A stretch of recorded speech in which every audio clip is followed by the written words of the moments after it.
AllBall TV. They scared, but I'm not. They don't like comentario. Y suscribe.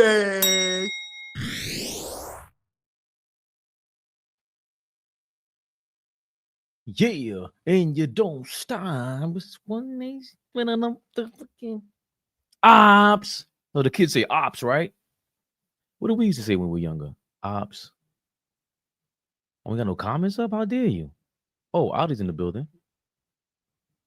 Audi. Dominicano. I know you're Dominican because we like to talk about it before. It's the mad Dominican name. Yeah. And you don't. Nobody ever asked me the irony of having Emmanuel Moutier on my wall, by the way. Crazy. I don't have my other joint up there. I got a Brunson's I got a Brunson signature. Shout out to my daughter's homeboy, Lucian. I got to shout him out. He's a 76ers fan. Dímelo, que lo que, mi pana, monstruo, que lo que la vaina. Darling, que lo que, darling. Habla español, un poquitico. Suavecito. Huh? New listener from, are you from the Heights? Que lo que, nostalgic. Que lo que, huh? In the building? Huh? I'm playing with y'all. Ooh, we need Giannis, but he's injured, right? It's a little touchy subject. Hey, LGK, Antonio, ¿qué lo que? Tranquilito, suavecito, Sporting Page, bendición. ¿Ah? Que Dios te bendiga. Que Dios te bendiga. ¿Ah? ¿Qué lo que? And if you ain't know, si tú no sabías quién yo soy.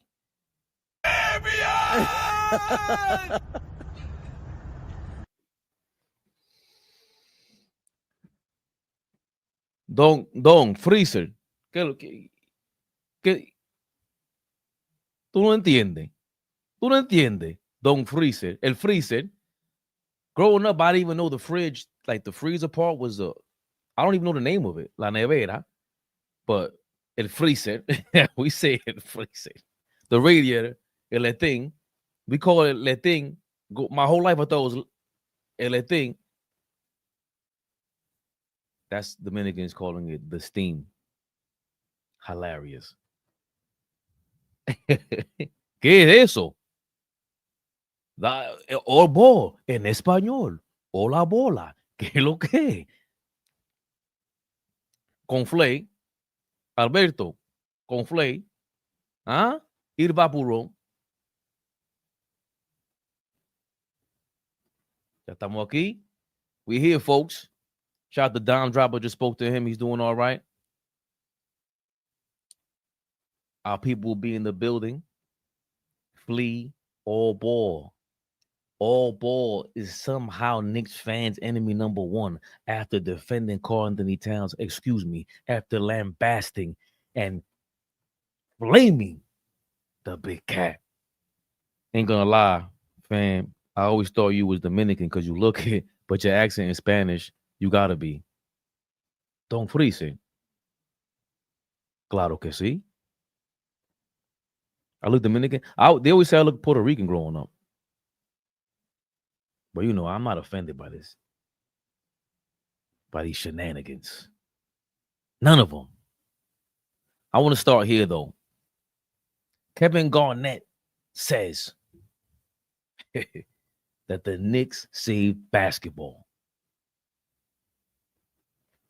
I'm going to say it because he ain't saying it. Well, you got to hear from him first. Why not? KG on the NBA Cup and the Knicks.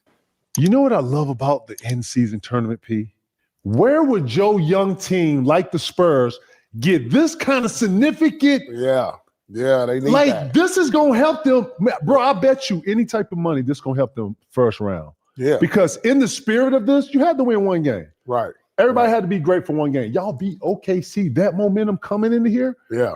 And then I saw Wemby kind of take it over, and then I saw Brunson. I saw him alpha the game. I saw him start fourth quarter. It was all him. He was, you know what I'm saying? Yeah. What did it look like, bro? That's exactly what it looked like. It looked like a team that need to be in these type of these moments. Like you said, San Antonio is what I'm talking about. They ain't been in no big moments. None. This is like this is the biggest moment they've ever been Facts. in. You know, literally watching them grow up in front of us. Yeah. Something on the line, something to play for. Bright lights, everybody watching. Picking up their levels, defense. They got turnovers. They played at another level, bro. Yeah. And then it just the experience kicked in for the Knicks, who's been deep playoff runs, who's multiple playoffs, you know. So this had to hit buzzer beaters, had to, you know, come down, get a bucket, right? Yeah, so this was good for the league, man. For the league, it was good for San Antonio. You think we need this type of jolt right before Christmas game? You think this type of jolt for the league helps? You got the Christmas games coming up. You always say it's going to be certain games on the calendar that get you ready for the playoffs. And when you make it to the in-season tournament championship, this is one of those games. That's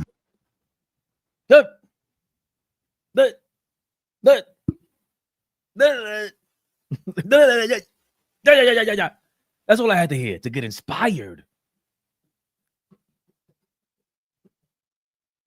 A little bachata move real quick. KG telling you. I don't know why they all scared to say it, folks. That reminded me of some other things about the NBA, some other NBA news today. KG was speaking to the Knicks NBA Cup saving basketball or the ratings or leading into the Christmas games. That's a very, very significant thing because the Christmas games are now going to go up against the football Christmas game, which is on Netflix, right? Netflix is competing, throwing top dollars out there.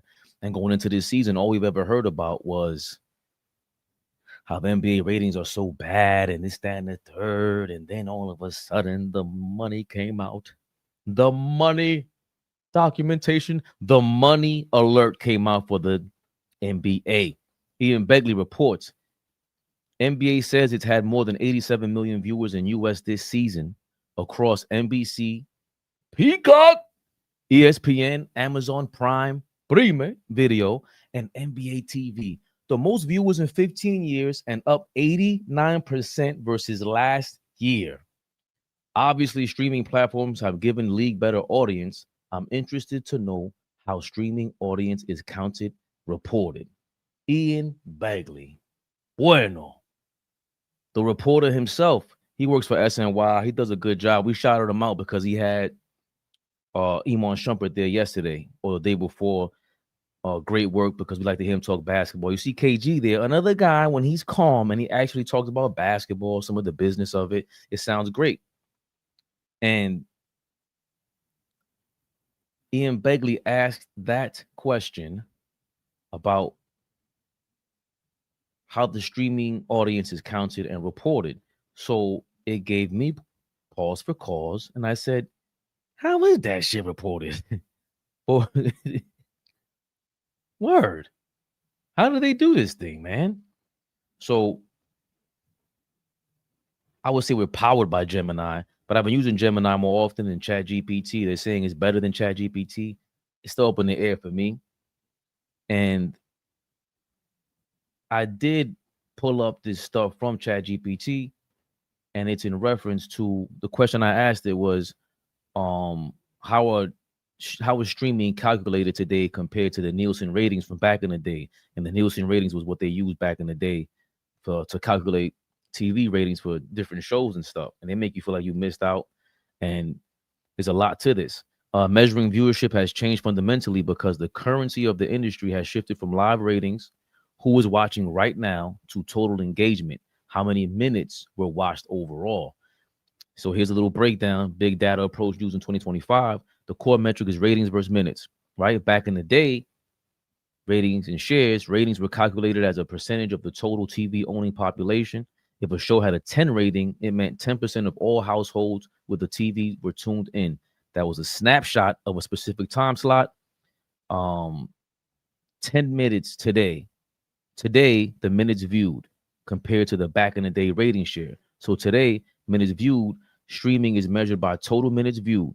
Instead of saying 10% of people watched, platforms report that audiences watched 12 billion minutes of Stranger Things this month. This accounts for the fact that one person might binge 10 hours in a day, while another watches 1 episode a week. So you see the difference here already. A 10 rating from Nielsen back in the day, a 10 rating meant 10% of all households with a TV were tuned in. Today, they measure by minutes. And this is important because it's minute by minute. And we can get to how, if they just said NBC, Peacock, Amazon, ESPN, Disney, all these guys, that's more than one person you're getting this streaming data from. And these are all the companies that were all auctioning off a bid to have the rights for NBA rights. Moving right along, the data source, panels versus big data. The old way is with the Nielsen box. So Nielsen relied on a relatively small panel of roughly 40,000 households who had special meters attached to their TVs. They extrapolated the behavior of these few thousand people to represent the entire country. So look again, the old way, the Nielsen box. Nielsen relied on a relatively small panel of roughly 40,000 households who had special meters attached to their TVs. And that's where they got the information from a few thousand people. So these Nielsen sound scans and the ratings were based on a few thousand people, 40,000 people. And now imagine it's billions of us on our phone watching all this stuff. So it's very weird to even think about the fact that they didn't even have a way to come up with the ratings for people when that antenna was going through our window from our neighbor's wall. If you know, you know. Shall I continue? Why not? That was the old way of doing things. Now the new way is a hybrid tracking. In 2024, 2025, Nielsen shifted to a big data plus panel methodology. They now combine their traditional panel data with return path data from over 75 million devices, including smart TVs like Roku, Vizio, and cable set-top boxes like Comcast. This provides a much more granular look at exactly what is being played on screens. So this is reporting Windows Live versus L+7 versus always, whatever the hell. So the old way, most important number was live plus same day. If you didn't watch it when it aired or on your DVR, you didn't count it for the advertisers. Light bulb. The new way, measurement now focuses on live plus 7 or even live plus 35 days because streaming content lives on the platform indefinitely. A hit is no longer defined by its opening night, but by its long tail, how many people keep discovering it months later. So obviously you would have thought that somebody was measuring this back in the day to be able to say, yo, this show should get this amount of ratings or this amount for this advertising slot in the first 10 minutes, like First Take, let's say. First 10 minutes, that first break from First Take, they make the most money off that. ESPN, Disney, and all that. And after that, they auction it off however they do. Super Bowl, same thing with those commercials, right? And that's going to be interesting with the Super Bowl because back in the day, they were using 40,000 households to measure that. Now with streaming, it's so much data, but again, so much competition within the guys bidding for a spot with these advertisers. I'm going to continue. This is the key thing right here that really was like, really, direct server data, the black box is what they call it. One major difference is that streaming services, Netflix, Disney, Amazon, have their own internal perfect data. They know exactly when you pause, skip, or rewatch a scene. The conflict, these platforms often refuse to share their internal first-party data with Nielsen. This is why you sometimes see a discrepancy between what Netflix says as its #1 show and what Nielsen says. Nielsen's The Gauge report says. So you see already the old school dudes, which is Nielsen, No Country for Old Men. They're sitting there like Clint Eastwood trying to shoot somebody off their lawn, but you can't compete with Netflix, Disney, Amazon. 15 years ago, about roughly 15, let's say 12 or 13 years ago, Facebook and Apple took over like the top 5 most valuable stocks or companies in the tech world or on Wall Street in general, most valuable. And that was significant because ExxonMobil had exited. It was crazy to see ExxonMobil leave a top 5 list, right? Because it's a tangible thing with oil, and tech is so intangible. It went from hardware to software. You ain't selling computers, like what are you really selling? And now, 15 years later, you know, Netflix is one of the most dominant companies out there. And what's tangible about that? So it's just on your phone. So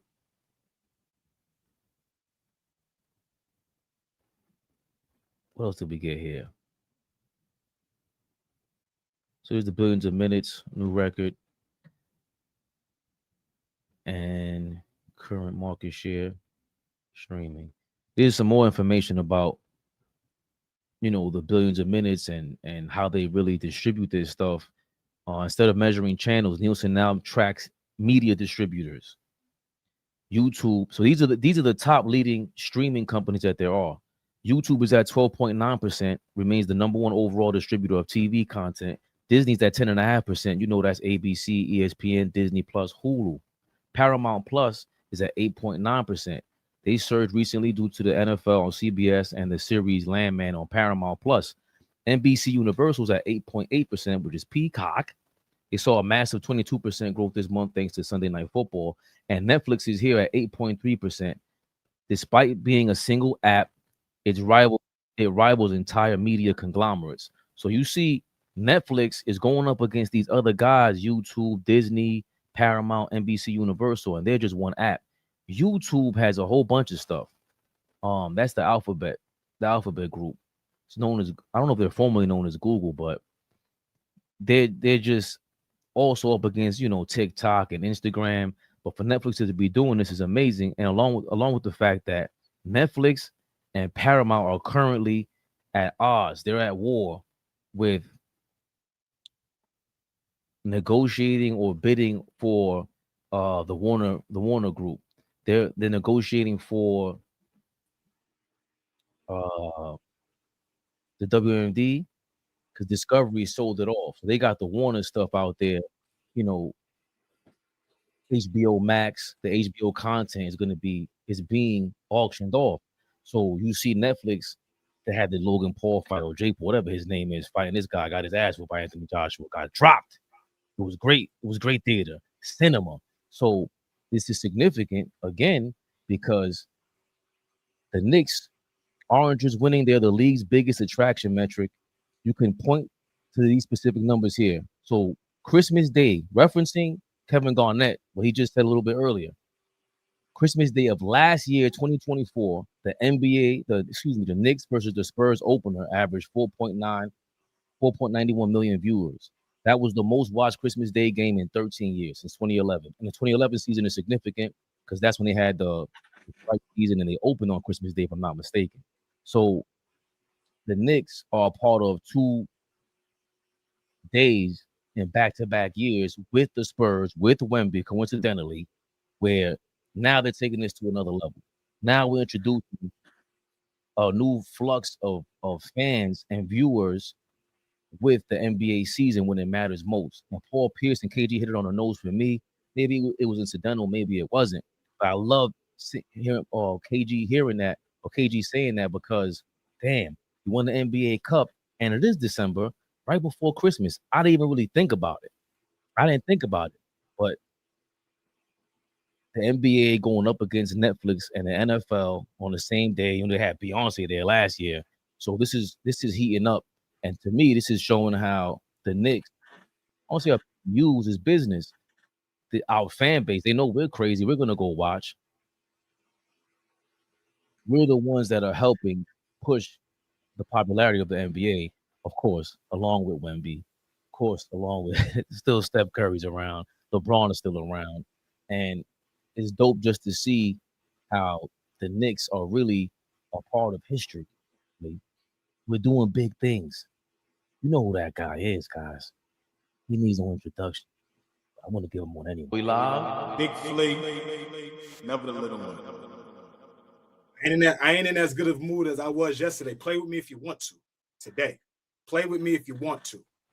We can hold off. We can hold off that aggression for 2 more seconds. I am in professional mode, sir. I don't care. You got your hair cut. You don't got a hat on today. Your beard looks good. Your skin is glowing. I don't know what you did today. You exfoliated today. You washed your face. You look good.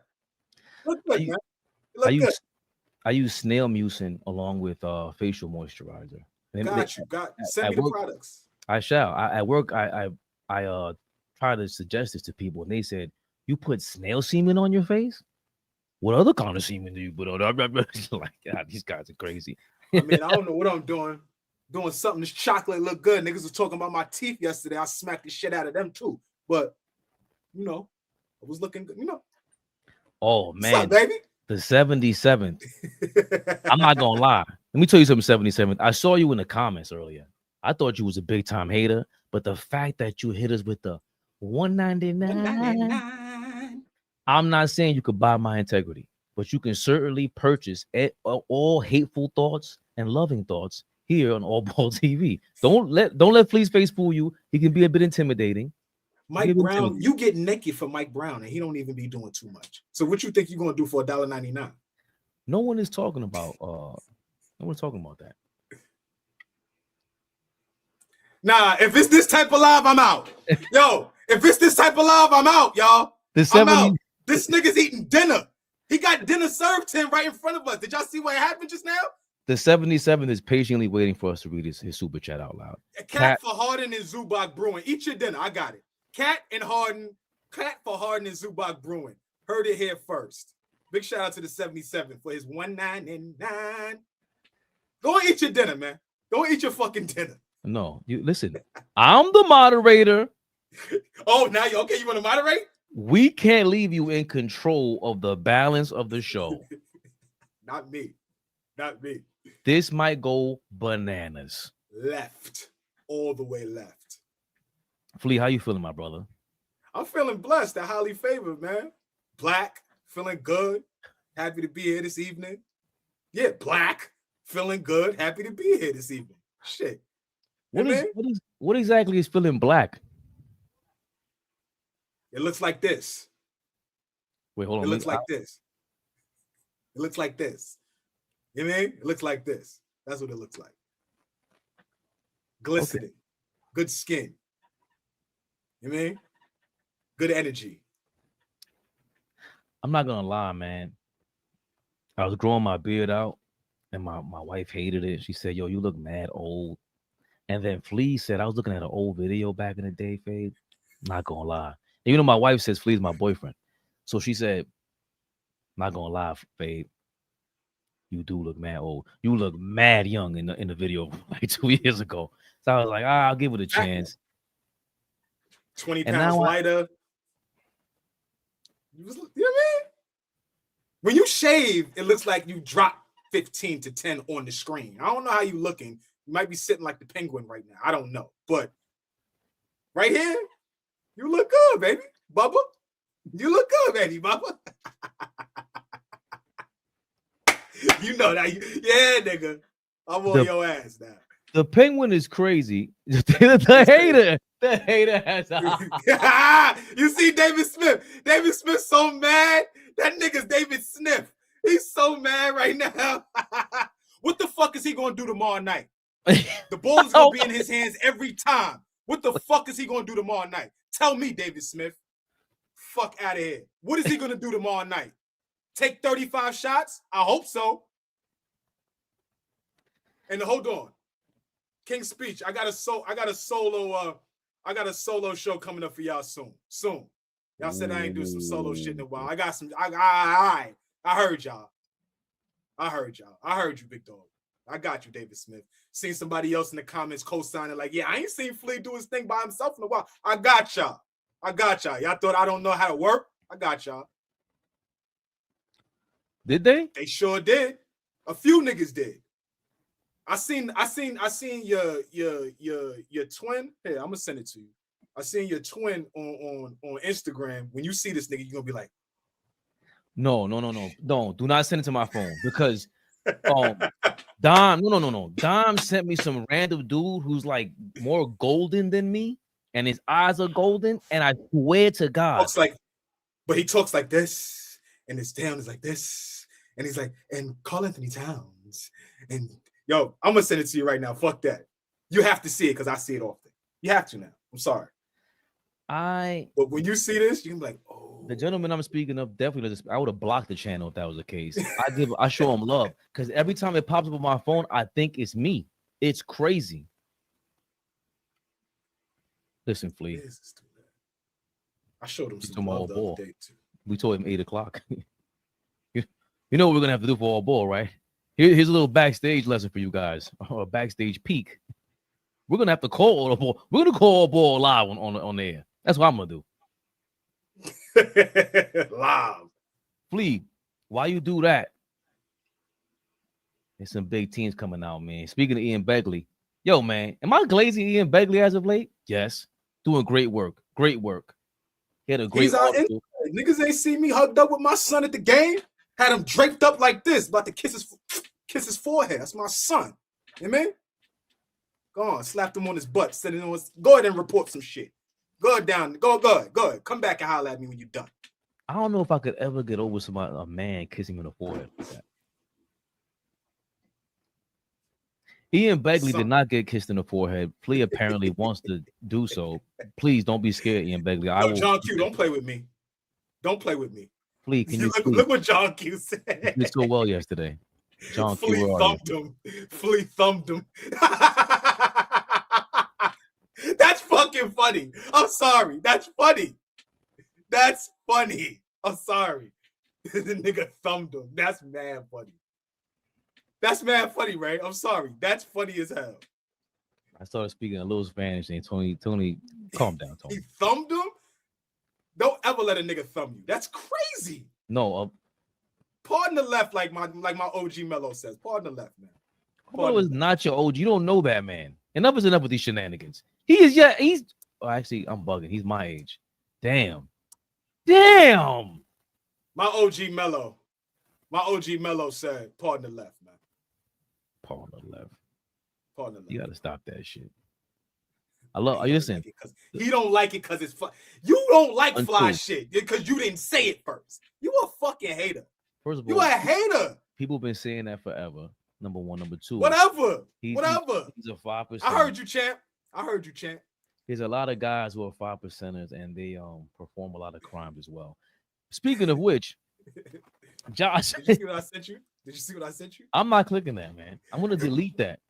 You want to delete it? Just look so you know what I'm talking about. All right, we're gonna go crazy now. Now we're gonna ask the question, guys. I'm not even gonna look at the question. Before it even goes. Does this nigga look like Ray? Is this nigga?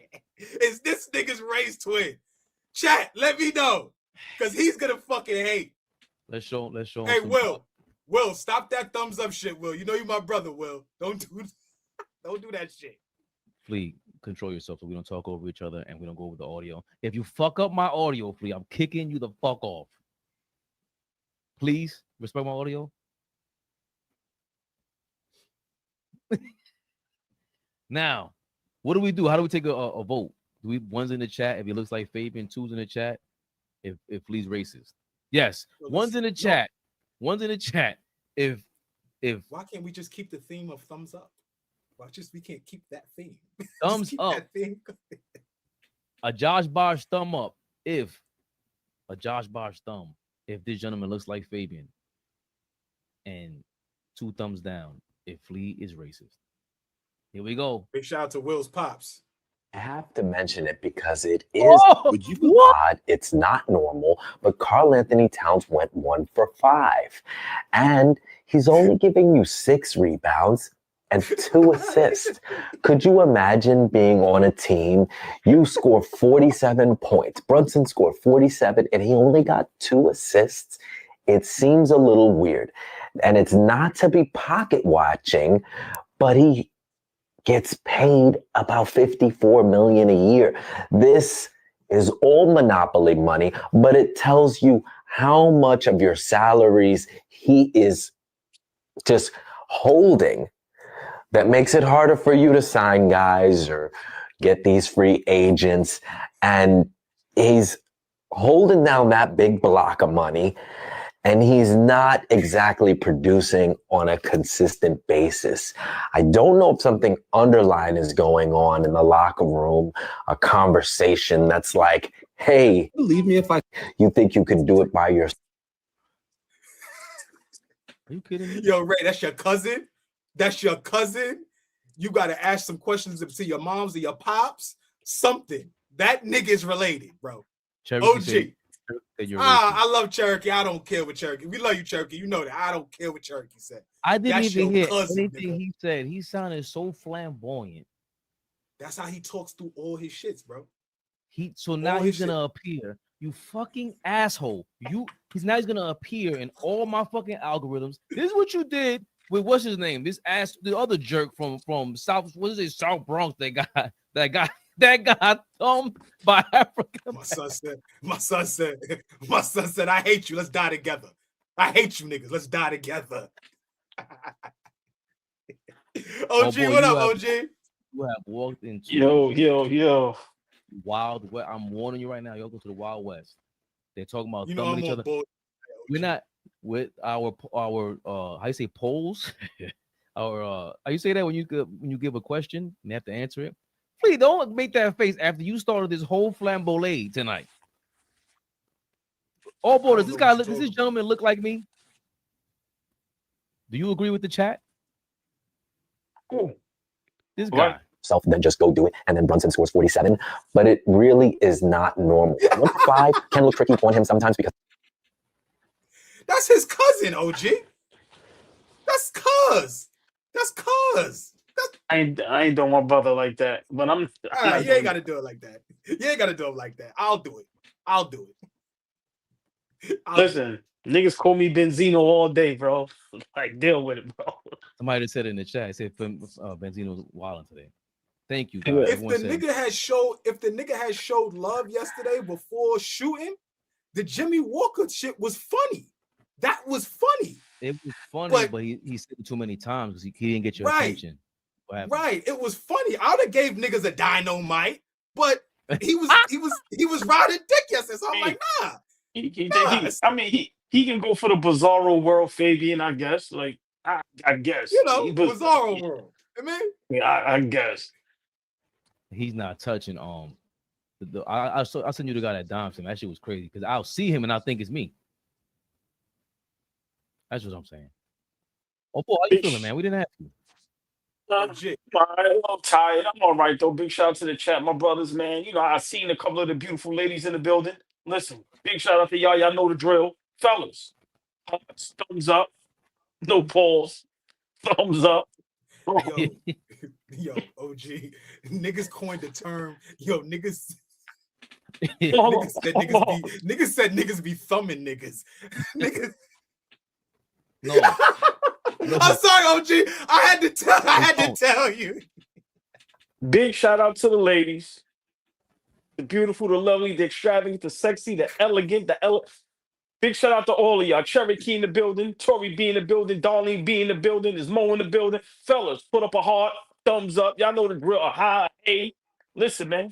Be respectful to the ladies. The ladies of AllBall TV. Love y'all to death. Love the whole chat. A little tired, but I'm good. Ladies, love y'all. K-Dot, thank you. K-Dot. So respectful. Fabe was way cooler. I seen you in some other comments. I ain't gonna tell you where I seen you at. Well, let me get on here and start snitching. Be cool. My God. What? I see Tori B in the comments. Like, I ain't mad. Go over there. I know. I'm talking. Let me get off. K-Dot might have took that personal and we can have some fun. Damn. I hope he does and he calls you on. I hope he does. Yo, so he can I'm not gonna lie. The when I cropped you out, put you on the thumbnail. My nigga K-Dot. Yo, you look like Fabio Foreign in that shit. I was like, oh. Who said wait? What we doing tonight, man? Like, come on, man. Wait. Where was I at that I look like Fabio? On the thumbnail, I'll show you. Hold on, let me see if I can zoom in. OG laughing because he agreed. That's the bullshit. He laughing because he agrees. You don't look nothing like no Fabio Foreign, man. We ain't know, man. Yo. We want to play games. All right. These niggas are winning. Got Phil. This nigga Rivers got a job. That nigga look crazy. Nigga almost got a win the other weekend. OG. Nigga almost won. Yeah, I'll roll. Now that thumbnail look crazy right there. I'll roll. It don't look like Fabio, but I ain't gonna lie. That shit look crazy. Like that shit look. That's an old that shit right there look like you the gang leader. Like, the leader, the Scully OG, the Scully fuck it up. Like you started the whole thing. Lord have mercy. Rico at us. I don't know nothing. I don't know what you're talking about. Hold on, I ain't introduced. Ball suckers.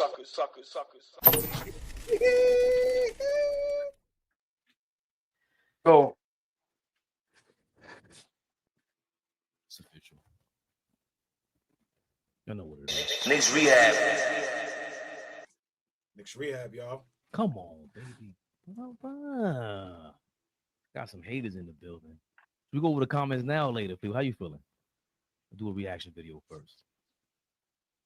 Let's get right into it, man. Yeah, man. Reacting to these niggas. I'm just getting on, man. Listen, niggas wait till the end of the show. Yeah, let's. He talking about comments from today. Crazy right Q, I know what he's talking about. That shit. Let's get to the content. Let's get to the business. Let's go. I just answered a damn question. No. We answered you. We answered you. We answered you. Hey, man, you see the thumbnail. I don't know. Y'all saying they stole all shit. So guess what? We're going to steal your shit. The 520 boys. Jeff Teague. You had something to say about Karl-Anthony Towns. That's what I'm going to say. Yeah, definitely need to go to Minnesota. That's where home is. But you know where he about to be? Milwaukee. Thanks. Come on, Giannis. He on his way to Milwaukee. Damn. Can't go retire. Yeah. Nah, five points to make, 5 shots to make you be like, fuck it, bro. Send me to Milwaukee. This shit's crazy. Well, bro, my point guard had 47. This wasn't my night to shoot. I don't want to watch you shoot every time, bro. Swear to God, I don't. Yeah, OG shouldn't get more shots than me. Come on, bro. Like, or even Michael. Swear to God. Bro, I had 24 today. You can't tell me not to shoot and I was cooking. No, unless I say, you know what, y'all do y'all thing tonight. But if I don't put that in the air, what Cat averaging? Put the pill down here. Don't give a fuck how many points I had. Shit. Yeah, that's a problem, Mook. Support your teammates, bro. We got a win yesterday. Y'all was killing. This wasn't my night, bro. Josh Hart shot more than fucking hell, dog. Cat's still having a good year. Cat averaging 22, 12. He can have an off night, y'all. And they trying to sabotage my boy. I don't even think it was an off night. You just not aggressive. Tyler Cole got more shots too. Yeah, bro. Yeah. Everybody had more shots. He only shot 5 times. I can see if Cat struggled on 15 shots, but 1 of 5, that's kind of your fault. Yeah. You gotta get some shots up. See, Cat, I love Cat, but he deserved more shots. But Cat will do that. And then he'll have people like us wondering what's wrong with Cat.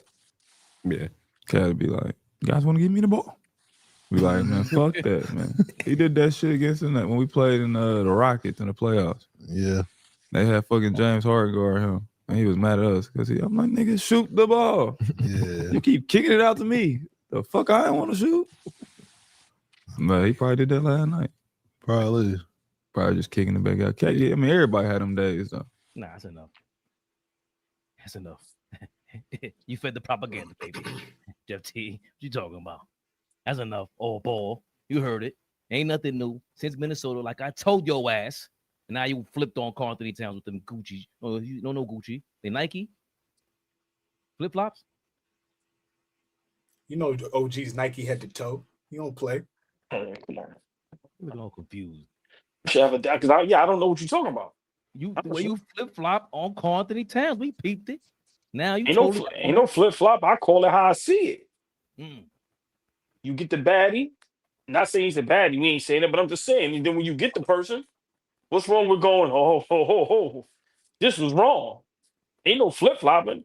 I'm calling how I see it, and a lot of people are starting to call it how they see it. But it still seems like everybody is scared to be honest and walk around eggshells. Big shout out Jeff Teague and him, but I don't like that. He should have been the only one to be able to comment on this because he played in the league, he played with Cat, and he kind of knows Cat's psyche. Everybody, I didn't like that they said we trying to sabotage him. I didn't like that. They could have used a better word. We definitely ain't trying to do that. But Jeff Teague knows better than anybody. Right now, Cat is getting left, Flea. And I said this the other day. I think we are leaving Cat behind, and that is possible. It's possible to, everybody got this vision, and maybe you got a different vision. And it's hard for him to get on board. I think the style of basketball that we must play to be successful, I don't know if Cat is able to be involved with that. Listen, Brunson is going no matter what. Brunson is the guy. We know that. On any team. We know OKC is SGA. Denver is Joker. We don't care how good Murray play. We don't care how good Williams play. We know who's the guy. Brunson is the guy. So Brunson is going to get his shots no matter what. But at the end of the day, you can't compare Josh Hart to Cat because Josh Hart gets his out the mud. Josh Hart going to get it and go. He's going to get off a rebound, things of that nature. Never got to ask him to be aggressive. Right, exactly. Aggressive. So for me, a guy like Cat, sometimes he can't get the ball because he can't stay on the court.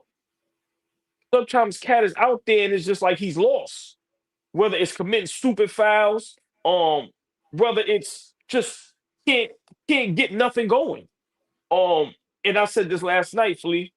I don't know what it is, but people are afraid, and I don't know why. But right now, Cat is not looking like how we think he should look. We are looking like championship contenders solely because of Brunson and everybody else falling in line. Just imagine if OG, Bridges, and guys like that didn't step up, right? Just imagine if Mitch was still hurt. We would be in shambles if Cat is going to play like this. So I think, Jeff Teague, he know what it is. He know what it is. So I don't know if it's going to be him in Milwaukee, but I think there is rumors going around, and maybe that's what's bothering Cat. Maybe Cat psychologically is not tough enough, and maybe hearing trade rumors or maybe hearing platforms like ours and just Knicks fans all over the world, you know how we are. You have one bad game, we on your neck, right? So maybe, hearing Gil's Arena say 22 ain't enough. Cat ain't good enough. So maybe Cat hearing all of that noise, maybe it's messing with him and he's not able to fight through that. But at the end of the day, you can't defend last night. And if anybody tries to defend last night, then you win. But, Jeff Teague and him, he knows what he's talking about. He played with Cat. He played in the league. When it comes to this situation, I don't want to hear them dudes. They joke around too much for me. They ain't serious enough. Let Jeff Teague break it down. See, that's where you're supposed to be like, yo, Jeff Teague, put us in Cat's shoes because you was there. You know how he is. You play with him, and let Jeff Teague break that down. And it seemed like they was trying to stop that. But listen, I heard enough and seen enough from just around the league, from Gil's Arena to now Jeff Teague. I've been hearing it other places, other Knicks platforms. People are starting to be a little fed up with Cat. And, I mean, they have a right to. You cannot allow Brunson to just continue to keep dragging us and putting us on his back when we brought you here to get us over the hump. And thus far, Cat is having a mediocre season. I understand what the points say. Understand what it say on the sheet, 22 and 11, whatever it is. But let's be for real. He's not living up to what it's supposed to be, and then now expecting to sign him. Like, these guys are getting 65 to 75 million a year now.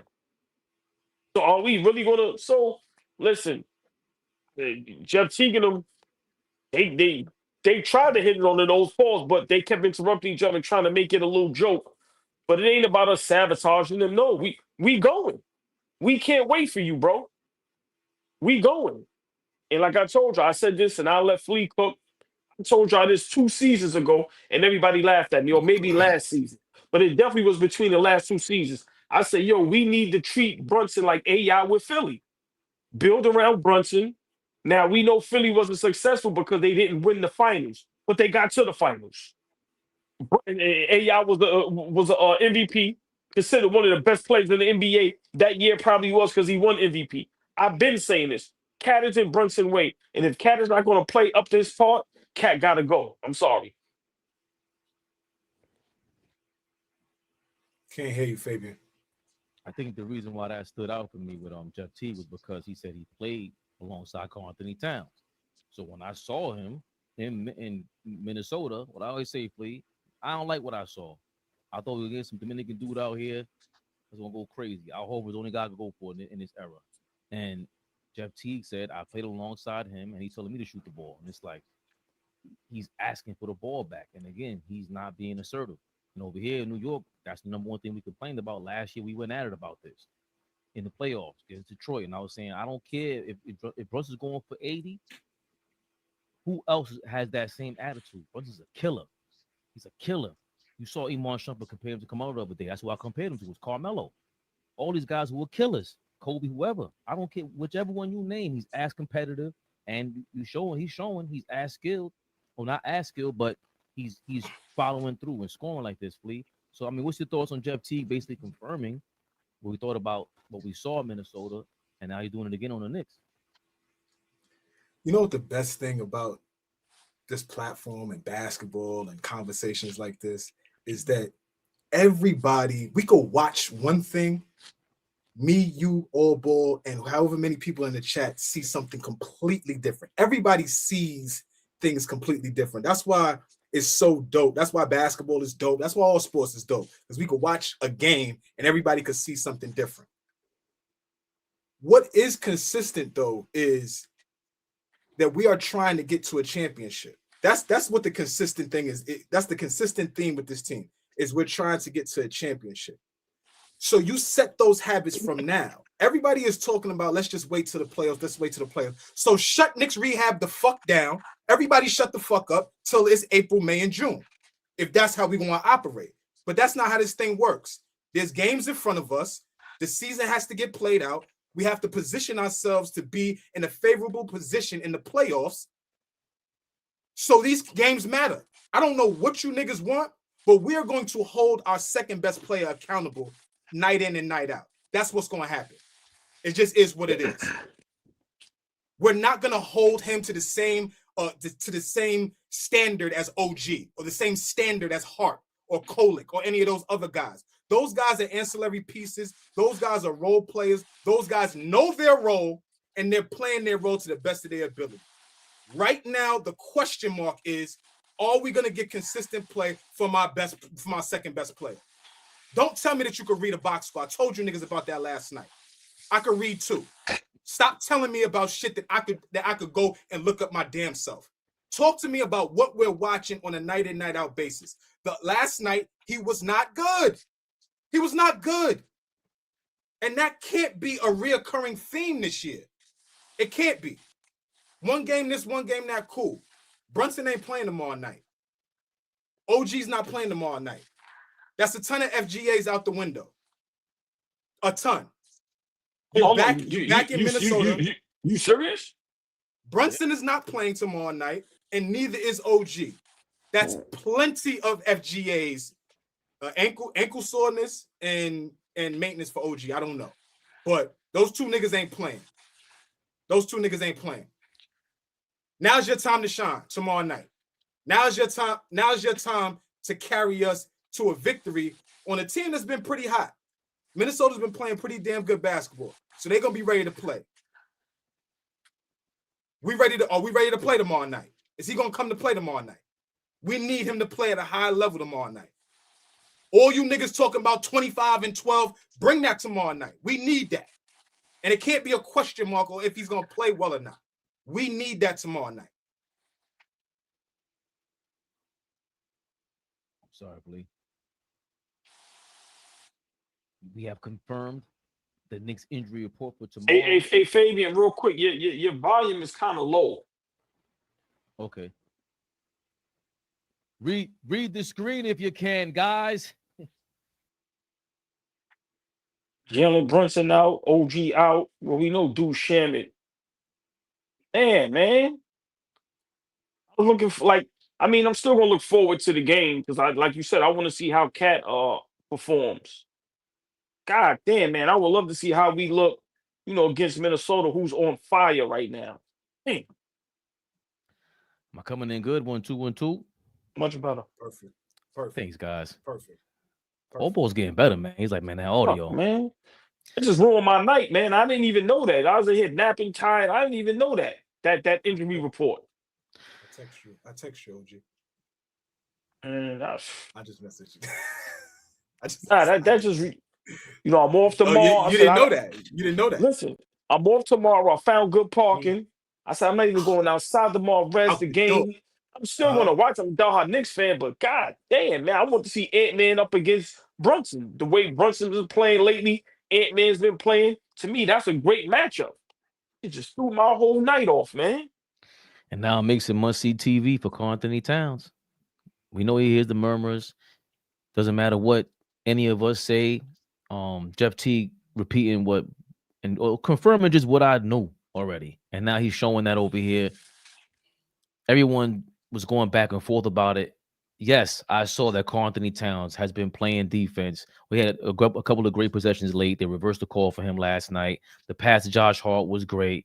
Yeah, I saw all that. And all I see is, but if we didn't have Towns, if we didn't have Cat, what would have happened? Well, if we didn't have OG, what would happen? Ever since OG got here, he has like the best winning record, winning percentage versus anybody in the league. So what you talking about Karl-Anthony Towns for? So when I say he's the second most important player since he got here, I mean it. So I get what's going on. We're hoping he does play better. Is it the trade speculation or rumors in his head AllBall? No. This is who he is. This is who he is. I've never seen him play like he did at the beginning of last season. I'm always saying that. Go back and watch it. He was finishing with his left hand. Until he hurt his finger on his knee, whatever it was, he was playing at an MVP level. I don't remember that being in anybody's conversation before in the history of Karl-Anthony Towns' career. I don't remember that. And just because we're calling it out, that wasn't just one game. That was in the Philly game. We were saying the same thing, but we were blaming Brunson. Well, specifically, AllBall was blaming Brunson. Bro, if you ain't got it, what you doing out there? What are you doing? Pass the ball. The coach, get the ball out of his hands. But again, I wasn't trying to go crazy. I've been trying to be cool. I ain't trying to blame Cat because I know how he is. That's not his personality. But at the end of the day, if you ain't a killer, Brunson does not respect you. He doesn't respect you. And I don't know if this means anything, but AllBall is a body language doctor. I'm not posting anything. Lee, I'm 43. And I ain't say a word. I ain't say a word. This happened post game where Cat was trying to talk to the ref. See him talking to the ref. Kel'el just walking by, and then Brunson's coming in there to intervene, and he just gets in there like, "Come on, all right, come on, bro, stop talking. Get out of here." And then he goes in between him and talks to the ref. Then to make sure, Brunson goes, "Yo, man, don't worry about it." Gives him a little dap. Does it mean anything? Yes. He's being a captain. That's being a captain. That's being a captain. Please. That's being a leader. I can't imagine that you talking to the referee and your teammate just comes in between. Unless it's heated, he must know that you don't know how to. Your communication skills ain't effective enough for this referee. I got a relationship. All right, cool. But Cat doesn't. Like, it's a game, like AllBall said earlier, he's lost. Bro, I don't even know what to tell you. I don't even know what to He got beat up on a lot of occasions last night. If we're gonna call a spade a spade. There were a few occasions last night that he didn't get certain calls. There were certain calls that he didn't get. He got hit, he got bumped, there was a lot of calls that they missed on him last night that he should have gotten. You always say he doesn't have the respect from the referees because he doesn't play tough all the time, so they're not going to give him the foul calls. But if we won the game and you're at the referee, obviously because you know you had a bad game, number one, and number two, you didn't get to certain calls. So the captain of the team is, we won the game. It's all good. We got your back. Go get in the shower. Fuck this ref. Yeah, appreciate you for the night. And let's get the fuck out of it. We won the game. I need my captain to do that. Save him from himself. He was clearly in his head last night. You want to talk to the referee after a win? Move on. Move on, bro. Move on. I kind of agree with both of y'all. Y'all both made great points with that assessment right there with the referee and Cat.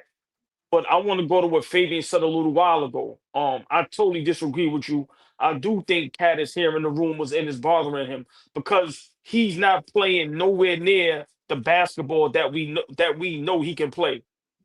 He did the other day. I don't even what he had 1 rebound in the first half, no 3-point shots taken. Like he's playing different. You can tell he's out there. Something is bothering him. Like I said, I don't want to kick him while he's down. Matter of fact, I am going to kick him while he's down. That's what I do. You down, I'm stomping on you. Is he healthy, OG? Yes. You out there? Is he healthy? Yes. Yes. Okay. If he's out there, yes. Right. Brunson is hurt every game, Flea. We not doing that. We Okay, not doing I'm that. asking. I'm asking. Is he healthy? I get what you're Right? saying. Because But you at know the beginning of the season, at the beginning of the year, he was working through that groin or whatever it was. He was working through something. Is he healthy? Understandable. He bumped knees during the San Antonio game, which is when he put the towel over his face and got all dramatic. Right. So for me, we sound like chumps up here when we start talking like that. It's just my opinion. Listen, that's just my opinion. You remember, you don't have to agree, but we're not gonna sit up here now with just all of a sudden. So is he healthy? No. We're not doing that. No. We're not doing that, Flea. Or you hold Josh Hart accountable for being shit against the Indiana Pacers throughout that whole fucking series, right? Till the day I die. Hold on, OG. Last season, not year before. Last season. No. Both seasons. No. Right. Don't do But that. I'm talking about season. Yes, you're right. I'm just talking about last year. Yeah. Hold on. Stay with me for a second. We hold Josh Hart accountable for being shit in that series, right? Right. After the series comes to find out the finger's broken, it's all over the place. He's working on the shot. Now Josh Hart comes into this season and he's probably shooting the best from 3. We got the shooting coach. He's healthy now. And now all of a sudden Josh Hart is hitting shots off the bounce. He's hitting catch and shoots. He's a way better shooter than we've ever seen him. What I'm asking is, could that have been because he just wasn't healthy? That could be the same reason why Karl is not playing at the height. Like that, like the box score readers say, and that's what I'm calling y'all from now on. The box score readers tell me he's 22-11. So if he's 22-11, he's doing something out there, but it's just not to the level that we need it. Is the dude healthy? Is all I'm saying. All I'm asking. It's just a coincidence. All our guys in the playoffs, when they play like dirt, they injured. Just saying. For me, Flea, that's a great point. But with Cat, it's still, we can't defend that every team we play against, they put smaller guys on him. Because they know he's not going to the block. They know he's not going to dominate. Like, they know these things. The coaches know these things. Oh, boy, he just said, Jeff Harden's guarding you. That's what Jeff Teague said about Minnesota.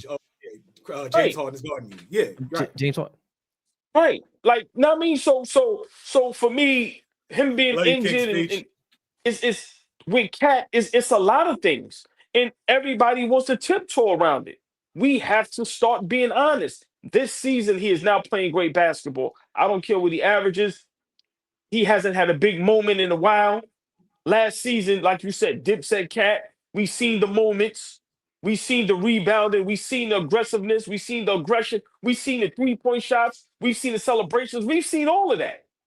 This season so far, it's like something is wrong. I don't know if it's injury, Flea. Like I said, my opinion, I think it's platforms like this and everywhere where now he's really hearing, yo, bro, you might be going to Milwaukee for Giannis. Remember, Cat loves it here. He ain't going to get no love nowhere else like this. Guys come here and don't want to leave. So I think a lot of that is going on in his mind, and it's affecting him on the basketball court. But we all know one monkey don't stop a show. Bro, we got to keep going. So while you out there bullshitting around, Brunson is going, yeah, all right, my nigga. Listen, I'm about to put up these MVP numbers and get these fans just double down on me, all on me. Pause. Come on, bro. We ain't got time to be playing with Cat, dog. Seriously. And if you're not going to step up offensively, then get some big rebounds. Make a big defensive play. Be a decoy out there. Throw some great passes. Get us 9, 10, 11 assists. For me, Cat, if he's not offensively good, he does nothing else. Like I said, we know Brunson defensively bad, but he makes it up, goddamn it, on the offensive end. So for me, I'm not playing with Cat and the Cat stands and fans. He needs to get it together. Simple and plain. And we did go over yesterday how Karl-Anthony Towns, the contract extension, it wasn't extended this summer, and the Knicks would prefer to not have added years on there because it's easy to trade a contract like that with Karl-Anthony Towns instead of having an extension on there. And I just think that's who he is, old boy. I don't. If it's the room, if it's gonna be the rumors one day, it's gonna be this thing the next day. That's just who he is. Like everybody's gonna have a reason to be distracted. I don't. That's just how we show up here. We try to show up here after every single game, unless it's too late. Tory B is like, yo, go get your rest. It's not an excuse. It's just all right. Tomorrow we're gonna come back here for rest to death. So for Karl-Anthony Towns, I don't.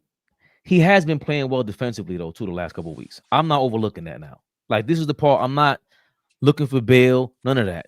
He's played to a level of defense in the last 2 or 3 weeks that Jalen Brunson has never had in his life, ever. He's been keeping his hands up, sliding his feet, and all that.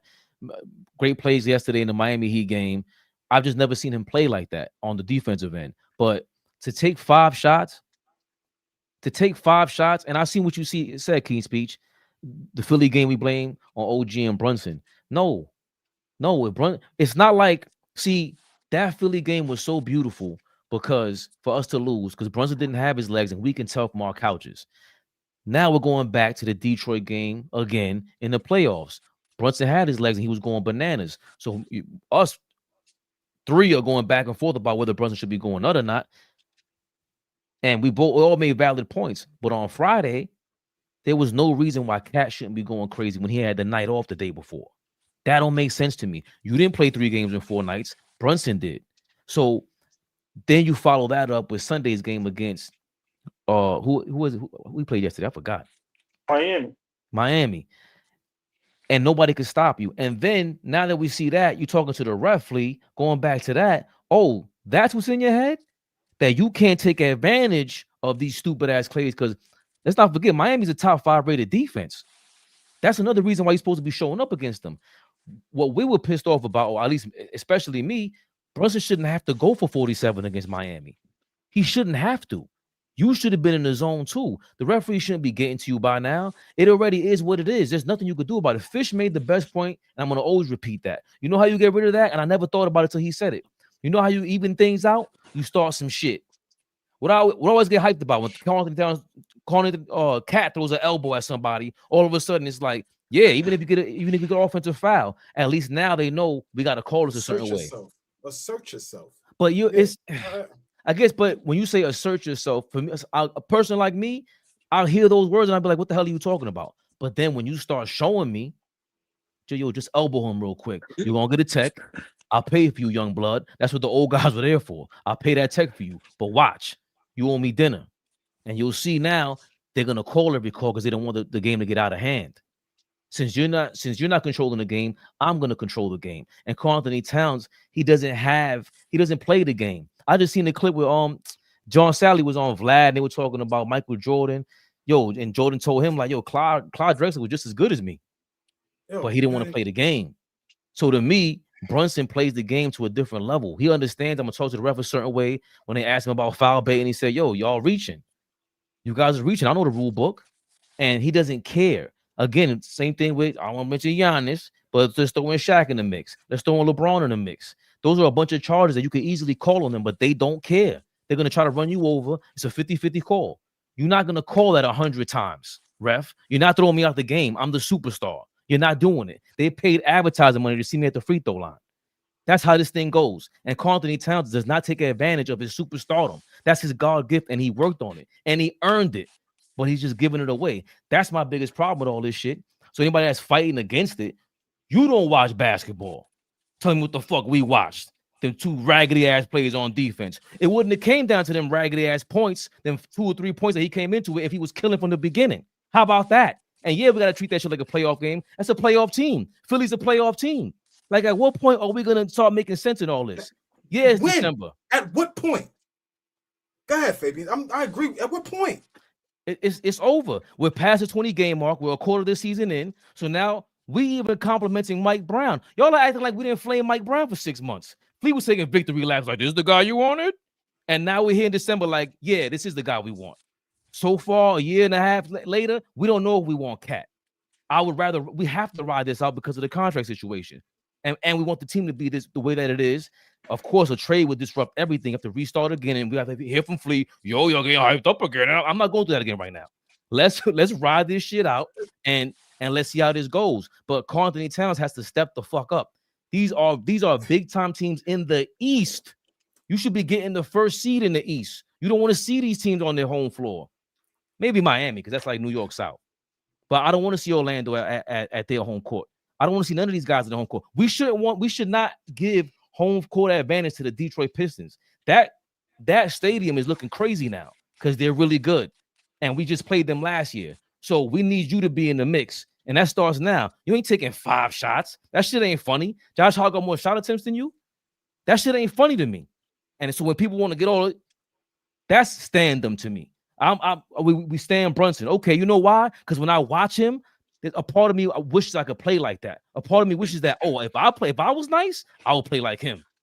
That's why we are fans of these people. If I was nice, I wouldn't want to play like Karl-Anthony Towns. Not me. And if you do, I don't know about all that.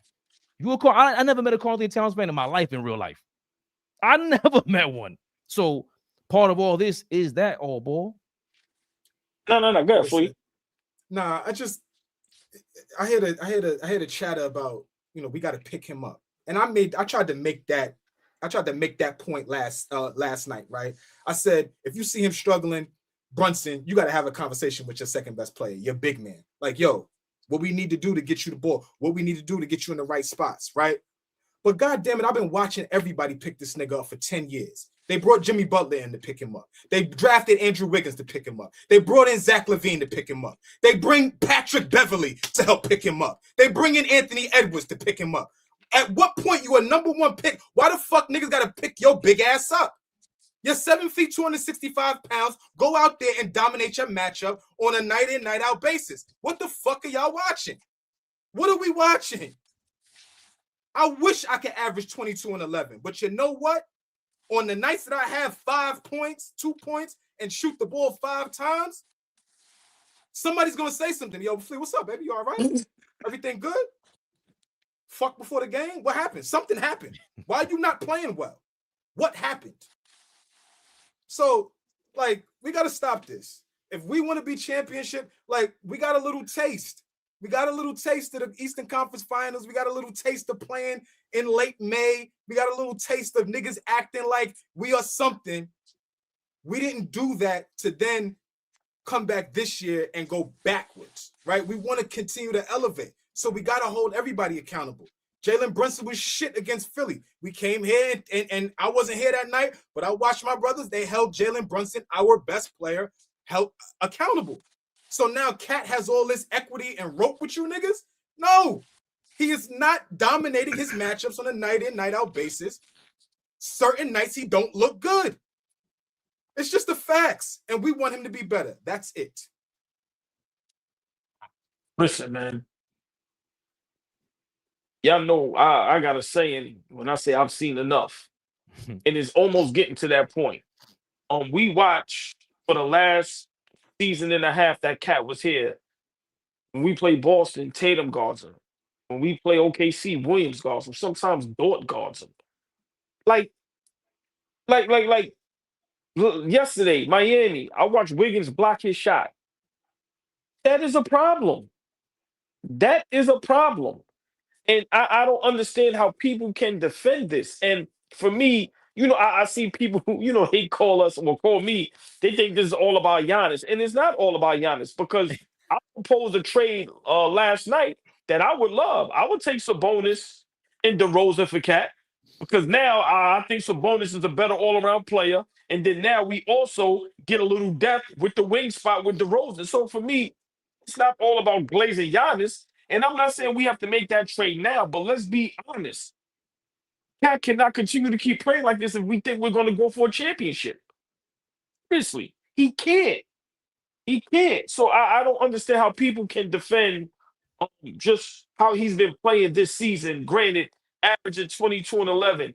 This is the quietest, wackest 22 and 11 I've ever seen in my life. Like, come on, man. So, we watched everybody raise the ball. Brunson, another season, raises the ball. Bridges and OG raises the ball. Josh Hart, just listen, you can't say enough about him. Poland, raise the ball. Clarkson comes in. What out? Give me the ball, I'm going. Deuce. In new spot, I don't care where I'm at. I'm putting the ball up. Sherman until he got injured. We seen these guys. Cat, what are you doing? You gonna watch us or you gonna jump on board? But bro, we like you said, Fleet, we can't pick you up and wait for you and coddle you and bro. He touches the ball, he gets the ball. But bro, how long are you gonna do that same move? The cuff. The cuff with the elbow in the air, the knee in the air, sloppy all over the place. You do the same move every game, every time you touch the ball. Every time. When the last time Cat got on the block, gets time, let the defense, read the defense, either get double the triple team, kick it out, or if they're going to play single coverage, you back your man down and just do a little jump hook, easy bucket. When the last time we see Cat do that? Basketball. For me, come on, man. We are best when we mixing it up. When we're not hunting the three. When we going inside out, transition, we going downhill, mid-range. Like, that's when we're at our best. Cat is a big part of that. But once again, for some reason, it's something wrong with him, whether it's injury or, something going on in his head. I don't care what it is. He better hurry up and fix it. See, you couldn't wish I was the GM or the owner. I'm coming down, walking on the court when you got them 2 points. You want to go viral? Oh, Flea, listen. See, they don't understand the meaning of viral. You want to go viral? Or boy, been right. You with him on the bench. If I'm Dolan, yo, bro, what up? You all right? What? Dolan came down from the box. And get into it, yeah. What is you doing? You want 70? Listen, we already took that fucking contract. Giving your best, bro. Keep pulling around Cat ass if y'all want to. Put the bag. His ass up. Yo, Fleet, AllBall better not ever play poker with me because his tell. Y'all making this like I want Giannis. I don't want Giannis. That scratch over the neck right here. That's the shit. Do that shit. That should be itching anytime he's thinking. I'll take that other trade right now. Now. Sabonis and what y'all DeRozan. talking about? Yep. Sabonis. Go ahead, Flea. I'm sorry. Go ahead. No, but Cat is averaging his career numbers right now. And what the fuck has that gotten him his entire career? No, he's Cat not. He's averaging his career numbers are 23 and 11 for his career. I'm talking about percentage wise. Yeah, for his career, he averages 23 and 11. So he's at his career averages. He's at his career averages. What the fuck does that got? Oh, I just seen the sometimes I can see the chat, sometimes I can't. Fish, let me explain something to you. I would never trade none of the people from AllBall TV for anybody. Nobody. We all stay. If they tell me we got to trade Donley, Reed, now I trade your ass, Fish. Take Fish for get him right now. I get him for shrimp, bottom sea cockroaches for Fish. Get fit now. We love you, Fish. What up now? Yeah, what up, Fish? But what up, Fish? Yeah, I ain't trading nobody for our family. Yo, I was trying to put in Karl-Anthony Towns. James Carter. I was trying to put Karl-Anthony Towns stats into the thing mad quick, and I almost put Cat stacks. James Carter, thank you for your $5. Need to know. Yeah, that name is forever. Need to know. Hold on. Ryan said some funny shit. Yo, he said Cardi B ain't nothing but a new cats. I've never heard that one. That's a good one. That was crazy. And I know most people in the comments is old enough to remember Cat Stacks. Y'all remember her. James Carter, thank you for your $5. Shout out to Cardi B. I love Cardi. Dominicana. Need to know if Flea still has that same energy about Mitchie. Are you still sick of him? Sick of him. Sick. Liar. Yo, he's lying. Oh, he's back-to-back. lying. Play back-to-backs, and then maybe I'll get over that. Be available every single night. Maybe I'll get over that. Maybe. Do it again. Do it again. Do it a fuck again. And maybe I'll get over it. When he's out there, love him. When he's not, hate him. Sick of him. Appreciate you, James Carter. Appreciate you, James. Oh, boy, he said that very convincingly. I'm not going to lie. I can't even argue with him because that was like, man, like if we were in court, like, I didn't do it. Okay. Judge, he's not guilty. But you did say Sabonis. You would trade Sabonis for a cat straight up. No. I didn't say no. I didn't say straight up. I said they got to throw DeMar DeRozan in there. Okay. But you're getting warmer with the rumors, AllBall. They keep saying it. AllBall TV. We say one thing, and all of a sudden it comes out in the public. Keon Ellis is apparently available. Sacramento King Casanado with a Kings jersey is apparently available for trade. You know, Mike Brown used to coach over there in Sacramento. The Lakers, Knicks, Magic, Heat, and Trailblazers have shown interest in Keon Ellis, as per Sean Devaney. Hopefully I said your name, my brother. I don't like to disrespect nobody and their namesake. I'm a very I try to have some sort of integrity when I use people's names and all that. Fellas, the trade rumors are why the Lakers and everyone loves Keon Ellis. Real quick, the Lakers are Hollywood's team, of course, and everyone likes a good rags to riches story. Yada yada yada. At least half the league has asked about him. One NBA GM said the Lakers tend to get talked about more, but everyone loves him. Making Ellis' chase even odder is the fact that he has had some minor injuries and has seen his role diminish this season. He's shooting 5.3 points. He's scoring 5.3 points per game, shooting 39.5% from the field and 35.5% from three. His shooting numbers are a career low, and 17 minutes a game is getting down from last year's 24 minutes. Damn, it's a lot. That is a lot. Yeah. We're Knicks fans. We're bitching about Cat. I'm not gonna lie though. Being a Knicks fan is way better than being a Kings fan. Another point guard they want to trade? They said Darius Garland is looking for a new place. He wants to start a team and lead a team on his own all over again. But that ain't what got my attention. It's when Legion Hoop said they had Tyrese Halliburton and De'Aaron Fox and traded both of them. They sure did. Big facts. And I told him, don't trade Halliburton. That dude is that dude. But Keon Ellis is available. He's out there, AllBall. How you feeling about him? Oh, one more thing. I'm sorry. Pardon me. Pardon left. Quick, I just want to repeat. Chris Garland said that he wants to lead a team on his own. Again. Fabian, I just wanted to make again. Yeah, he wants to do it again, AllBall. He wants to repeat the leadership that he showed before Donovan Mitchell got there. And as that news came up, Big Knicks Energy, they brag about how many sources they have and they would never dupe us, and they give away the information when they get the permission. Good job, Big Knicks Energy. They're saying league sources tell them Miles McBride's name has surfaced in preliminary trade discussions, though there's no indication talks progress beyond exploratory levels. So that's Miles Deuce McBride, according to Big Knicks Energy, is in trade talks. Keon Ellis is available, who I did compare Deuce McBride to. Mike Brown was coaching the Sacramento Kings before, AllBall. What's your reaction to Keon Ellis being available and if the Knicks should go after him? I mean, if we go after him, it depends on what we got to give up. Like I told you, I'm willing to look at, anybody that can help us win, if we ain't got to give up, much. Like I said, as long as we ain't got to give up, Clarkson or Polik, because like I said, I ain't gonna lie. We gotta be for real. Sometimes, the sauces, we don't be knowing where that should be coming from. It'd be fun and entertaining, right?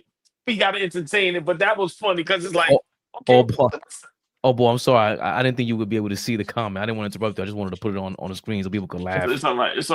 But I mean, the young man can play.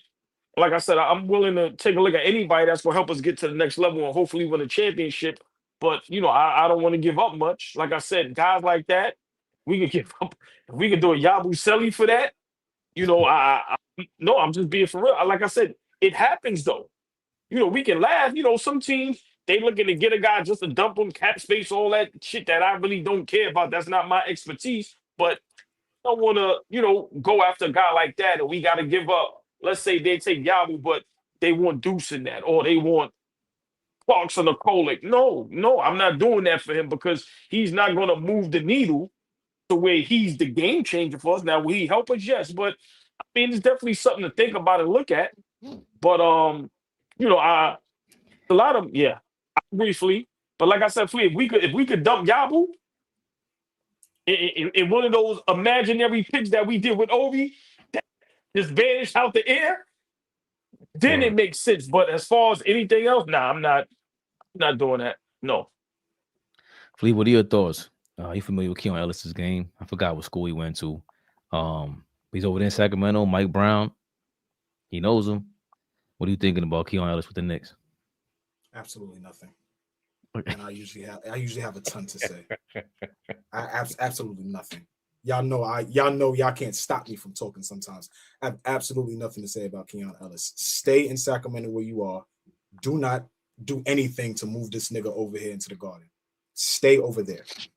There's nothing about your game that excites me as opposed to Deuce McBride, Tyler Kolick, Jordan Clarkson, Josh Hart. There's absolutely nothing that you're going to come over here and do that says you'll play or bring us anything better than what we have right now. I'm cool. I would absolutely not trade him for a Deuce McBride. That's just not happening. Now, the fact that Deuce's name is coming up, I kind of figured that would happen. Deuce is playing at an extremely high level before he got hurt. His stock is the highest. At some point, he's going to want to get paid. Are the Knicks going to be the team that pays him? Right? That still remains to be seen because his contract is not up yet. So we still kind of control him. So I don't know. I wouldn't want to be the team that has to pay him. I'm gonna be honest. For what we got going on, I don't want to be the team to overpay Deuce, but I love his game. Love what he's doing. But he's gonna want some money soon, especially if he continues to play how he's playing. I just want us one day this week to I want us to talk a little more about Deuce. Like, you know, maybe do a segment on Deuce because I don't think Deuce is being talked about enough as far as like, we got to be honest, as much as we love Deuce, man, he's not out there a lot. Then in the playoffs, he shrinks a little bit. Man, coming off the bench only averaging 9. So it comes a time and the point was like, you know, as much as we love Deuce, listen, is Deuce going to hold up a major trade for us? We going to, you know, not a major trade. I would but we know us being Knicks fans, we do that sometimes. We ain't gonna give up Deuce, and it's like, yo, we got to be honest. Deuce is starting to be a little injury prone, and he comes up short a lot, man. I love Deuce, but come on now. But stay right there. Hold on, because when he played 64 games last year, 68 the year before. He started to miss some games this year. So he missed 18 games last year, 14 the year before, and about 18 the year before that. That's the second year in the league. His shooting splits, he's shooting 43.6% this year. Last year was 40.6. The year before that was 45.2. Since that third season in the league, he's been shooting 41% from 3, 36.9, and now 44% this year. And his points per game went from 8, 9 to 11 points per game this season. 2.5 assists, 2.6 rebounds. His turnovers is less than 1 turnover per game. And he's averaging, he went from 19 minutes, 24 minutes to now 27 minutes this year. So 27 minutes is a lot. And, you know, he's been great. You know, he was up for 6th man of the year for me. I think he's in the conversation with everybody. And my only thing with the Keon Ellis thing is that Keon Ellis plays a lot of dumb basketball. Like I've watched him because I seen when they try to say he's a sneaky defender, and I'm started watching him. I'm like, yo, how tall is that dude? So he makes some plays that are great, but that's the guy that Brunson. Remember he was dribbling at the top of the half court, and he fake acted like he called a play, and Keon Ellis looked over, and Brunson ran right past him, got the game winner. Those are bonehead plays that Keon Ellis be making. It's not that he doesn't have talent. He's clearly talented. He shoots like 40% from the 3-point line typically. And I think he was at early on where Deuce McBride is now. But Keon Ellis ain't never played as smart as Deuce McBride. Deuce plays, he's stronger, and I mean even that might be arguable, but he's just, to me, more the guy that fits the team with it. I don't sense any diva-ness from Deuce. That was a great point you guys brought up about, damn, is Deuce, that contract is cheap. I think it's like $3 million a year, something like that. We could control it right now, but is he going to be a guy that asks for $15 to $20 million when his deal is up? Is he going to be able to go find that somewhere else? Do we want to pay that, right? So maybe I'm overshooting it. 15 to 20 may be a bit much for what he is, but we won't know what the going rate is for, I don't know. You you right on point, because you gotta remember with the Knicks, we over, we make everything bigger than what it is. So, he's gonna ask for that and probably want that. But being honest, Fabian, I disagree with you talking about him being 6 man a year candidate. You can't be that averaging 9. He averaged 9 off the bench last year. I'm talking about this year. You talking about this year before he got hurt. But this year when he averaging 11, I'm not so poo that. Right, but who's in that? Who's even in that category? No, I don't know, right? I don't know, but I don't know, but I just know, the 6 man coming off the bench, we expect firepower. Like I said, I love Deuce. It's not, but at times he doesn't do enough. Like we just have to be honest about that. We give Mitch a lot of flack. Mitch can't stay on the court, this and that. Or listen, I love Deuce. Deuce comes up big for some games. But listen, why you think last season we was begging for more firepower off the bench? That's why we had to go get a Clarkson and get robbed by Yabusele. Because Deuce wasn't producing as much. That's why, look, we kept Sherman. Sherman started playing big minutes and playing well. For me, I love Deuce, but, bro, you averaging 9, 10, 11 points, that's not cutting it. It's just not. But he just got a shot this year to do that. Like, this is when he became an official 6 man, and Jaime's averaging 15 a game. It ain't that far off. Like, I'm not saying he's Jaime Hawkins now, but he's had big game, and he just really started coming around him 2 weeks before he got hurt. He was on fire. Didn't he shoot like 28 for 40? Hold on a second. Like Deuce was on fire, bro. Like yeah. He was going nuts. So the shit you saying right now, what are you doing in the playoffs? We ain't talking about the bro. You said 6 man, correct? About the playoffs. I'm talking about right now, 6 man. We gotta go forward. Everybody keep talking about what did Cat do in the playoffs last year? What did fuck last year? Let me say that loud and clear for you niggas. Last year don't matter. Stop fucking talking to me about last June. What is happening right now and then going forward? Deuce McBride is taking it up another level. Hell, I don't care if he averaged 9 points in the playoffs last year. He's got to get better, OG, and he has. No, he ain't taking up another level. What level? What another level he took it up? Shooting the ball. He's shooting the skin off the ball. Nigga averaging 11, man. What are we talking about? I just said he's shooting the skin off the ball. What are you talking about? He's averaging 11. And how many minutes off the bench? What you want him to average off the bench? 20. Baby just said 27. Yeah, 27 minutes. So in 27 minutes a game, he should be averaging what? 15 a night? 18 a night? Yes. With Brunson, Cat, OG, Bridges, Hart, Clarkson. He should be averaging. You're not even making sense right now. You just said he's shooting 11. You say he's shooting 11 off the ball. Yeah, he should be averaging more than 11. Yes. How? With how many FGAs? How many field goal attempts is he going to get with the 6 niggas I named that shoot the ball? Come on. Baby, half the time he's in the game, he ain't in the game with Brunson. He ain't in that backcourt for all those minutes. He's in the game with other shooters. He's in the other. He's not the focal point on the court anytime. Here we go. Falling in love. I'm not falling in love with him, but you be expecting shit from niggas that are role. He's a role player. You expecting him to be 18 a night off the bench? No. Fabian just said 6 man a year candidate last year, and then they got average 9. Nobody said last year. You made that up because you only want to listen to one word out of the sentence. Number one. Well, this year, number 11. Two, you just got an agenda because you think that we will uphold him because he's in that position. No, if there's a proper trade for Deuce McBride, I'm just saying it ain't for Keon Ellis. He's better than Keon Ellis. We all agree to that, though. Okay, then. So then he's not on that level, but he's coming off the bench doing his thing, and he plays defense. Everybody's not promised to be fitting here and stepping up. He was one of the guys that did step up. Unlike, aforementioned players that I'm not going to reference again tonight because we're moving forward, as Flea said. But Deuce McBride, last couple games before he got hurt, 22 points, 15 points, 9 points, 14, 19, 19. That was his last 6 games. That's why I said, don't tell me about averages. You niggas go and tell me, oh, he's such and such average. Tell me what you're looking at. Tell me what you're looking at. And before he got hurt, he was playing his ass off. He was going crazy. I can't expect too much more from Deuce McBride right now. That's why we miss him, in my opinion. I can't get the totals anymore on us. You think we really miss Deuce? Yes. He just won 10 out of the last 12.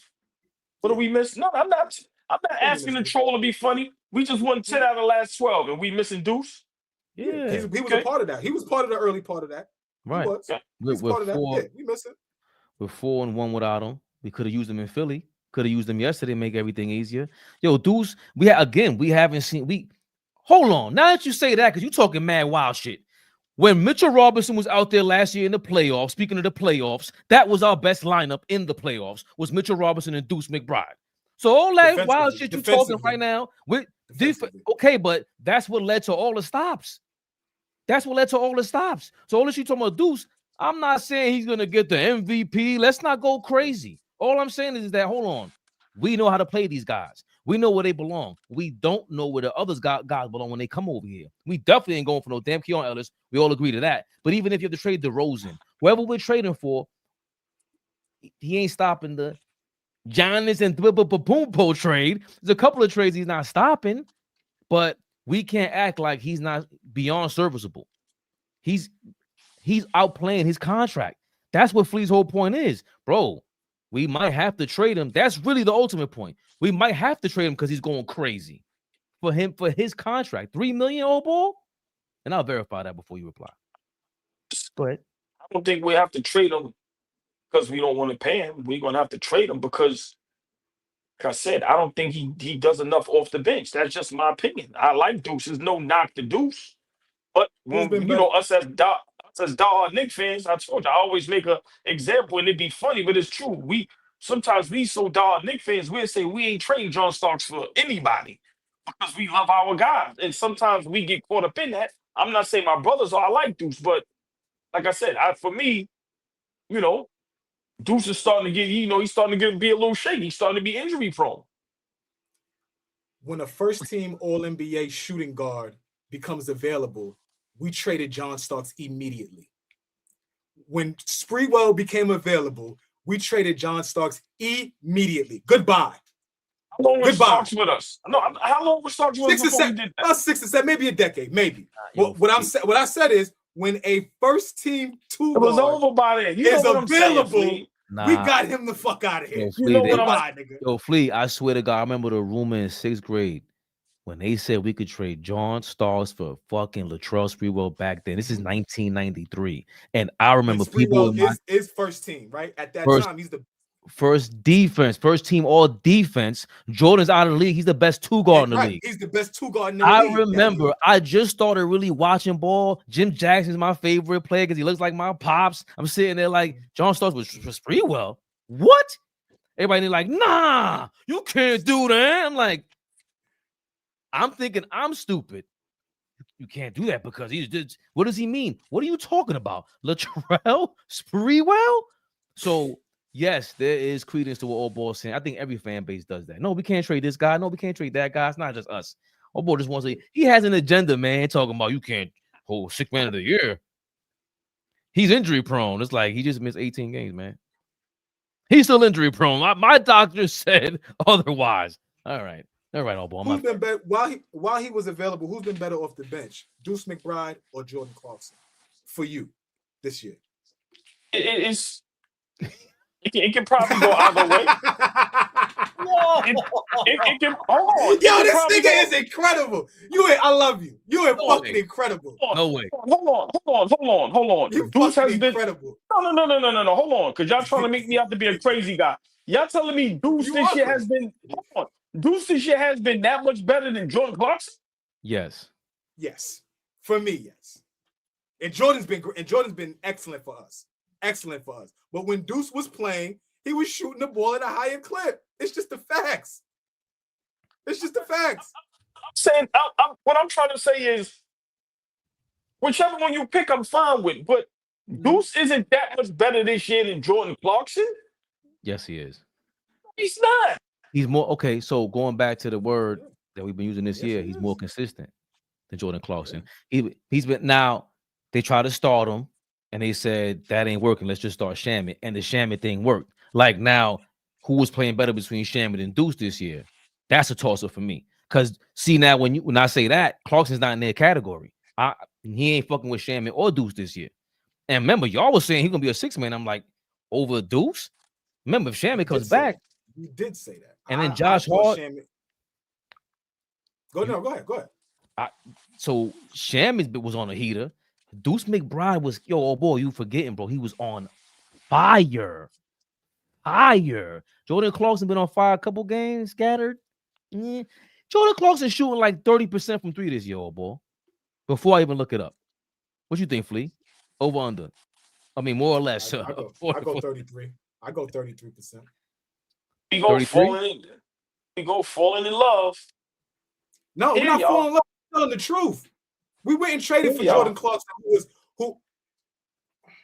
See, my thing is with this whole shit is what I'm looking at present day. A lot of times when we talk basketball, everybody wants to talk about what niggas did last year, 10 years ago, 15. I don't care about none of that shit. Jordan Clarkson was a 6th man of the year almost 6 years ago, y'all. That's a long time ago. What the fuck was y'all doing 6 years ago? Not this. Life was different for everybody else. That's ancient history, pre-COVID type shit. Like, come on. Like, Jordan Clarkson has been good, but Deuce has just been better. We miss him, and we miss him specifically on the defensive end. We give Jordan Clarkson a pass just because we don't expect him to play defense. Deuce has been great on both ends. So that, Just my point with the Deuce situation. I like Deuce. But, last season, what we all kept saying, what the whole world kept saying, we need more bench scoring. So we had to go out and get guys that was going to help us score coming off the bench. So if Deuce is what y'all making him out to be, fine. But what's the purpose of us having to go get Clarkson? Now Shaman has to step up tremendously, and we have to go sign Yabu Sully because we needed more bench scoring. So for me, that tells me all. Deuce is one guy. Okay.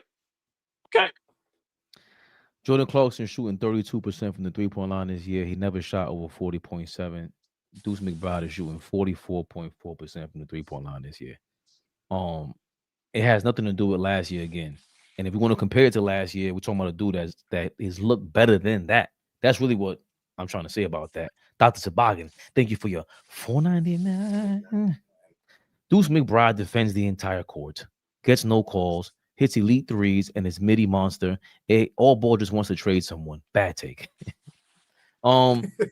Just wants to trade somebody. I think the first couple weeks, Deuce didn't look like, and then all of a sudden his shots started going crazy. And I'm like, all right, now you finally starting to look like that pure form that I've always like, yo, how do you miss 3-point shots? And that's what the most unfortunate thing. Deuce been going for 5 games. AllBall done forgot everything. What have you done for me lately? Yo, AllBall's in the middle. Ooh, yeah. Yo, AllBall. Bum, bum, bum. He said, do we miss Deuce? We didn't win 11 of the last 12. Did we really miss him? Deuce? God damn, OG. The last couple games ain't been. The last couple games ain't been there. We ain't looking like we missing the beat.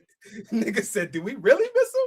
He's been going. You niggas up here was talking about Shamet 10 games ago. This guy. Shit, listen. Yo. Fabian. What? Hold on. No, I'm not even. You niggas was up here talking about Shaman. I said, yes. Right. You were nodding your head. Yeah, Shaman. And now all of a sudden you're selling me out. I'm gonna sell you. I'm gonna sell you out because you propped him up here. First of all, because I didn't think Shaman was gonna be a dude like that this year, and he was on fire at certain times. I thought he was playing better than Clarkson early on. Clarkson been up and down. He's shooting better lately, by the way, because that shit was at 30% last week. His 3-point shot is at 32% this week, or by this time. And we got some more.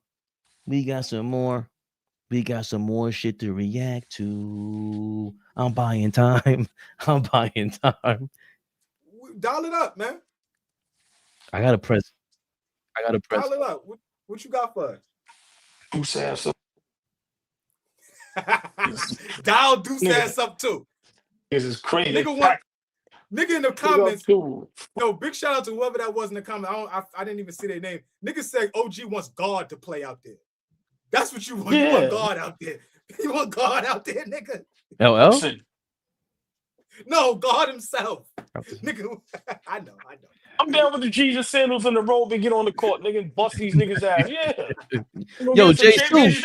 Yeah. Jesus at 33 at his best time. Y'all lucky I can't see the 40, comments. Nigga. Go get 40, nigga. Hey, look, I know I'm getting roasted. It's okay. Yeah, but pat Deuce ass up too. Fuck out of here. That nigga ain't untouchable. I don't all playful banter. We ain't nobody in the comments disrespecting. All playful banter.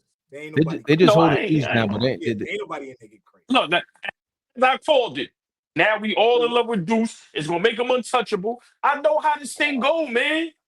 He's not untouchable. Average 9. The fuck out of here, man. Who has said he's untouchable? He's not untouchable. If a deal comes up, and Giannis is a part of the deal, and Deuce has to be a part of it, goodbye, Deuce. Goodbye. Niggas naming this nigga stats. Nigga average 9. But if Keon Ellis gets called, no, Deuce is not going. Oh, we already agreed to that. But this nigga over here, you know he's stat man. You know we know he's a great producer. He had 19 and 18. Man, nigga average 9. He did. Yeah. And for the season, he averaged fucking 9. No, Stop please, talking to me about last year. This is now. Yo, stop being a jerk. This year he went up 2 points. He averaged 11. Yo, you know how much 2 points is in an average? In an average, you know how much you got to score more to average 2 more points? Yeah, come on, yeah. G. One more field goal. One more field goal. No, he said what did he do the last 12 games? He didn't play the last 6, and before that he was on fire. See, AllBall has stepped into some shit. That's what happened. He keeps holding on to teams he played. Falling in love.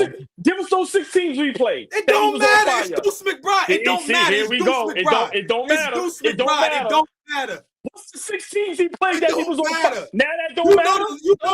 No. Flea. Hold your horses. This nigga's nuts. Yeah, give me the 6 teams. Hold on. Yeah, we still on Deuce. Hold on. Before you give the 16, I just seen the comment. What the fuck are the 16s gonna do for you? What are they gonna do for you? Just see the comment. Yeah, K-Dot, we still on fucking Deuce. We still on Deuce till tomorrow, nigga. Fuck out of here. Yeah, OG, talk to these niggas. We run this show, not you niggas. You came for a nigga that averaged 9, and then the next season he averaged 11. Get the fuck out of here. The last 6 opponents you being ridiculous. His last y'all being ridiculous. You being fucking ridiculous. His last 6 opponents were the Orlando Magic game. He got hurt in, but he played 21 minutes, so that kind of counts. Utah, Charlotte. Yeah, he got named no more. That's it. No. See, Boston, Toronto, Milwaukee. Before that, Charlotte, Brooklyn, Orlando. I don't understand what's so funny. You two niggas are ridiculous, bro. You two niggas are ridiculous. Y'all niggas, you getting off because I ain't telling you this in a long time. But that's ridiculous. No, please. No. It's your fucking fault. Yo, please, this is your fucking fault. I skated. Your fault. You lean into garbage teams. So what? Please. It's Deuce McBride. Please. I said the 6 games without saying the teams. I tried to get the fuck up out of there. And somehow you reminded him. No, you try to let him get off by saying, oh, we played the Wizards or we played the Hornets. Nigga, we gonna play who the fuck is in front of us. The NBA. We play who's in front of us. Deuce McBride's balling. Wait, I said to you a long time. That was for the chat. Mind your business. That ain't had nothing to do with it. All right. Say less. You ain't say this. Mind my fucking business, guys. Let me. Can I have my moment? Look. Absolutely. Thank you, Fabian. Go ahead. Fabian kept it official, kept it real. He had the laugh too. That was thank you. That was crazy. Rest my case. Yeah, y'all lucky. I can't wait till I get me something where I can see the chat again. Yeah.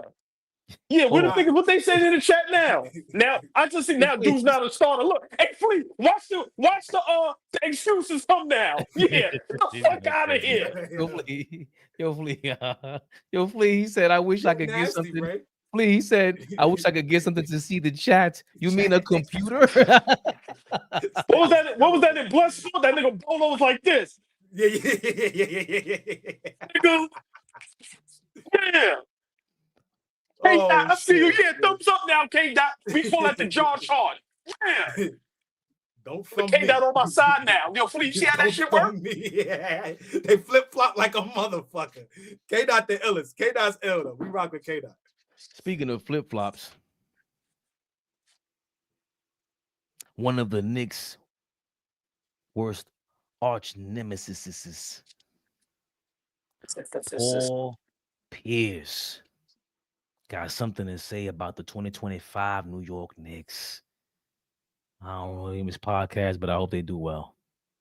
Look terrible. Well, listen, the Knicks are doing exactly what we thought they were going to do, right? Because think about this. When we come into the season, we said what? Cleveland Knicks. Yeah, right? for sure. So they doing everything I thought. There's no shocker here. Obviously, the way they're looking right now, they definitely have a shot. They got experience. They're at the point. Look, they're at the point right now to where if they don't get to the finals, it's a disappointment. Oh yeah, it's a This major. is that team right now. We can say about the Knicks. disappointment. Yeah. So that's Yeah. the level they're at right now as we speak. Unless something crazy happens where injuries. Right. But yes, I'm with you, P. They got to get to the finals. And right now, the way they're playing, I don't see this being an easy win for whoever comes out the West. Obviously, we expect OKC, but I think they're pretty good matching up. Not saying they'll win, but I think it'll be a 6-7 game series, whoever they match up with in the West. Like, you just got to get there. You never know what's going to happen. So this could be New York's year, man. You never know. What I love so far, especially coming out of the NBA Cup final, is the Kolek minutes, because Mike Brown has empowered him and is building up his confidence so that when they do need him in those bigger games, it feels like he's going to be ready. And, look, Tibbs did a good job. Oh, shit. They achieved more success under Tibbs than they had in the previous literally 20 years. So, going to the conference finals, like they hadn't done that for 25 years, excuse me. Yeah. And so to let go of a guy coming off of that was, a lot of people raise their eyebrows, but you see with Mike Brown, he's empowering different people. Even at the end of the Cup game when he's like, yo, Mikal Bridges, you're not going to play. Remember Tibbs was playing Mikal Bridges 46 minutes a game? And he literally had to go to Tibbs, like which players never do. Oh. He's like, bro, I need. That's about it. Yeah, we get it. Yeah, because I don't trust nobody that don't wear undershirt or tank top. Like, please get him off the screen immediately. How you know?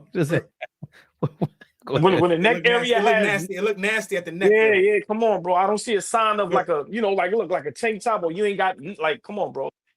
Yo, bro. Get him out of here. The little choke on. Yeah, come on, man. You don't trust? Hey, no facial hair. Like, nah, get him out of here, bro. Lord have mercy. And I look the same way. I look the same way, but never mind. Oh, nah, that's all black everything. Look, real quick before you get started, quick story for y'all. There's always somebody that like lets you know you got to be a little better. Like you feel like you good. You know, going out to the park or go play a game. You're like, I'm good. But then there's always that one person like, shit, I got to get better. Queens, ISA, the shit is on Merrick Boulevard. ISA, one of the most popular tournaments back in the day, right? Me and Danny Green graduated the same year, 2005. I go in the gym, playing with my team. We play the Panthers. The Panthers got Danny Green and a bunch of other niggas, right? Danny Green, the first nigga I ever played against, and said, oh, I'm not very good. Like, I'm okay. I'm good. That nigga is good. So even at a senior in high school, I could see Danny Green was going to be a pro at that time. Then he goes to UNC. Then he he extremely humbled me at that time. I got a 30-second story I always tell Fabian with Danny Green. Remember, big shout out Mo Hicks. That's from my Coach Rice High School. So, we used to go to all the games. And Danny Green was that height and size in high school. In high school? Yo, and he's not lying. Every time he played Rice, he kicked our ass. And this shit was just, it was no effort. So I knew he was making the league, but he literally, you know how guys may have their growth. No. He was that size and height that he is now to high school, bro. You gotta remember, you know, New York, we all little dudes. But he was like that. We looking like, what the? And it was just crazy. But yeah, Flea, you're 100% correct. I witnessed that as well, for sure. He might be Dominican. He might have fished. That nigga, I went home like, okay, I thought I was good. I'm not that good. I'm not that good. He might have given you 62. That nigga's nice. He might have given you the Kobe in 3/4. I don't know, bro. I don't know. But every time he's doing that to everybody, bro. Every chance, and they on the microphone at the tournament, every time he got a bucket, he's going to UNC for free. He's going to UNC for that's free. what niggas on the mic was official. Yeah. Oh my God. Every bucket, UNC for free. I was like, yo, yeah, this bro, he was doing that. Hey, Fabian, he was doing that to everybody, bro. In high school, he was doing that to everybody. You know, like that's a fact. Whatever height he is now, whether it's 6'6", 6'7", 6'8", he was that. So just imagine that. You just got to be what 30 years ago, 20 plus years, 25 years ago. Oh, you gotta remember, we going the fuck. So guys, little dudes. But at that time, wasn't really no as far as New York City. Yeah, he was getting everybody to business. That's a fact. I can attest to that. Strong Island's finest. But you see it there. Paul Pierce. Oh boy, he thinks he's slick, man. He trying to set us up for the kill. Like, yeah, they should get the finals victory. I knew old boy would see right through his shenanigans. Oh boy, you think about Paul Pierce? Give it props to the Knicks. Pierce is one of the finest haters I know. Love to have a discussion with Paul Pierce. And we just diabolically hate on each other's team. Like, I hate for the Knicks because he doesn't hide it. And I hate the Celtics, right? But Paul Pierce, you're not slick. Listen, you're trying to. Oh shit! Paul Pierce got his Wi-Fi. Please. Whoever was trying to get him, they said, "I'm a double call." I'm a double call. I mean, it's interesting to see people just now. They hop on the Knicks bandwagon. They are seeing something different. I would love to see. Not that I would love to see what Matt Barnes has to say, but he was a doubter of Mike Brown, as were we. Yes, he was. So to see a former player, talk about the Knicks in the current situation, having experience with any one of our guys, whether it's the coach or the players, it would be just interesting. And Paul Pierce is a well-known hater, as AllBall said. But what are your thoughts on the whole Knicks bandwagon picking up and everybody saying like, "Yo, Knicks is coming out the East"? I mean, there's still doubters, right? So I don't even care that they trying to, be on the right side of history if something does happen at the end of the season, if we find a way to win a championship. But there's still plenty of people that's, pouring in doubt into this team. And I just hope that it continues to fuel everybody. I hope it continues to fuel Brunson. Brunson is in MVP talks now. And before, like, he was a top 5 MVP candidate last year, right? But right now, like, I think that's going to another level. Right? Just the way people are looking at him, the basketball world, his peers, right? Everybody is on notice that like Jalen Brunson is playing his ass off. He a motherfucker, like I always say. So I just think Paul Pierce is finally, and then you got to pay attention to this too. There's certain platforms that tiptoe or don't allow the bullshit. Danny Green and Homeboy, they've been having their podcast for a while, and they talk the game. They don't really insert a lot of the fly, funny shit and the banter and all of that. So I just think Paul Pierce knew where he was at, knew that he couldn't sit there and get over on two niggas that to talk the game. He had to come there and really be honest and say what he really thinks and believes instead of being there and saying something cute and fly that's going to go viral. He had to tell the truth. And the truth right now is the Knicks are playing the best basketball outside. And I don't even think, be honest, Detroit's playing well, but we right there with them. They just started out hot, but we right there with them. So the basketball that we're playing, or for a person that was in doubt, I was in doubt. I wasn't one of these niggas that was here saying, oh, we're going to start the season off hot.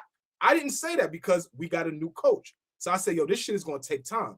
You guys, my brothers was always like, yo, if we get the right coach in here, sky's the limit for us. Right now, we playing a completely different brand of basketball. And I think everybody that's watching, yeah, you could nitpick like we do. But at the end of the day, the Knicks are playing some championship level basketball. And I just think Paul Pierce finally has to be honest about what he's looking at.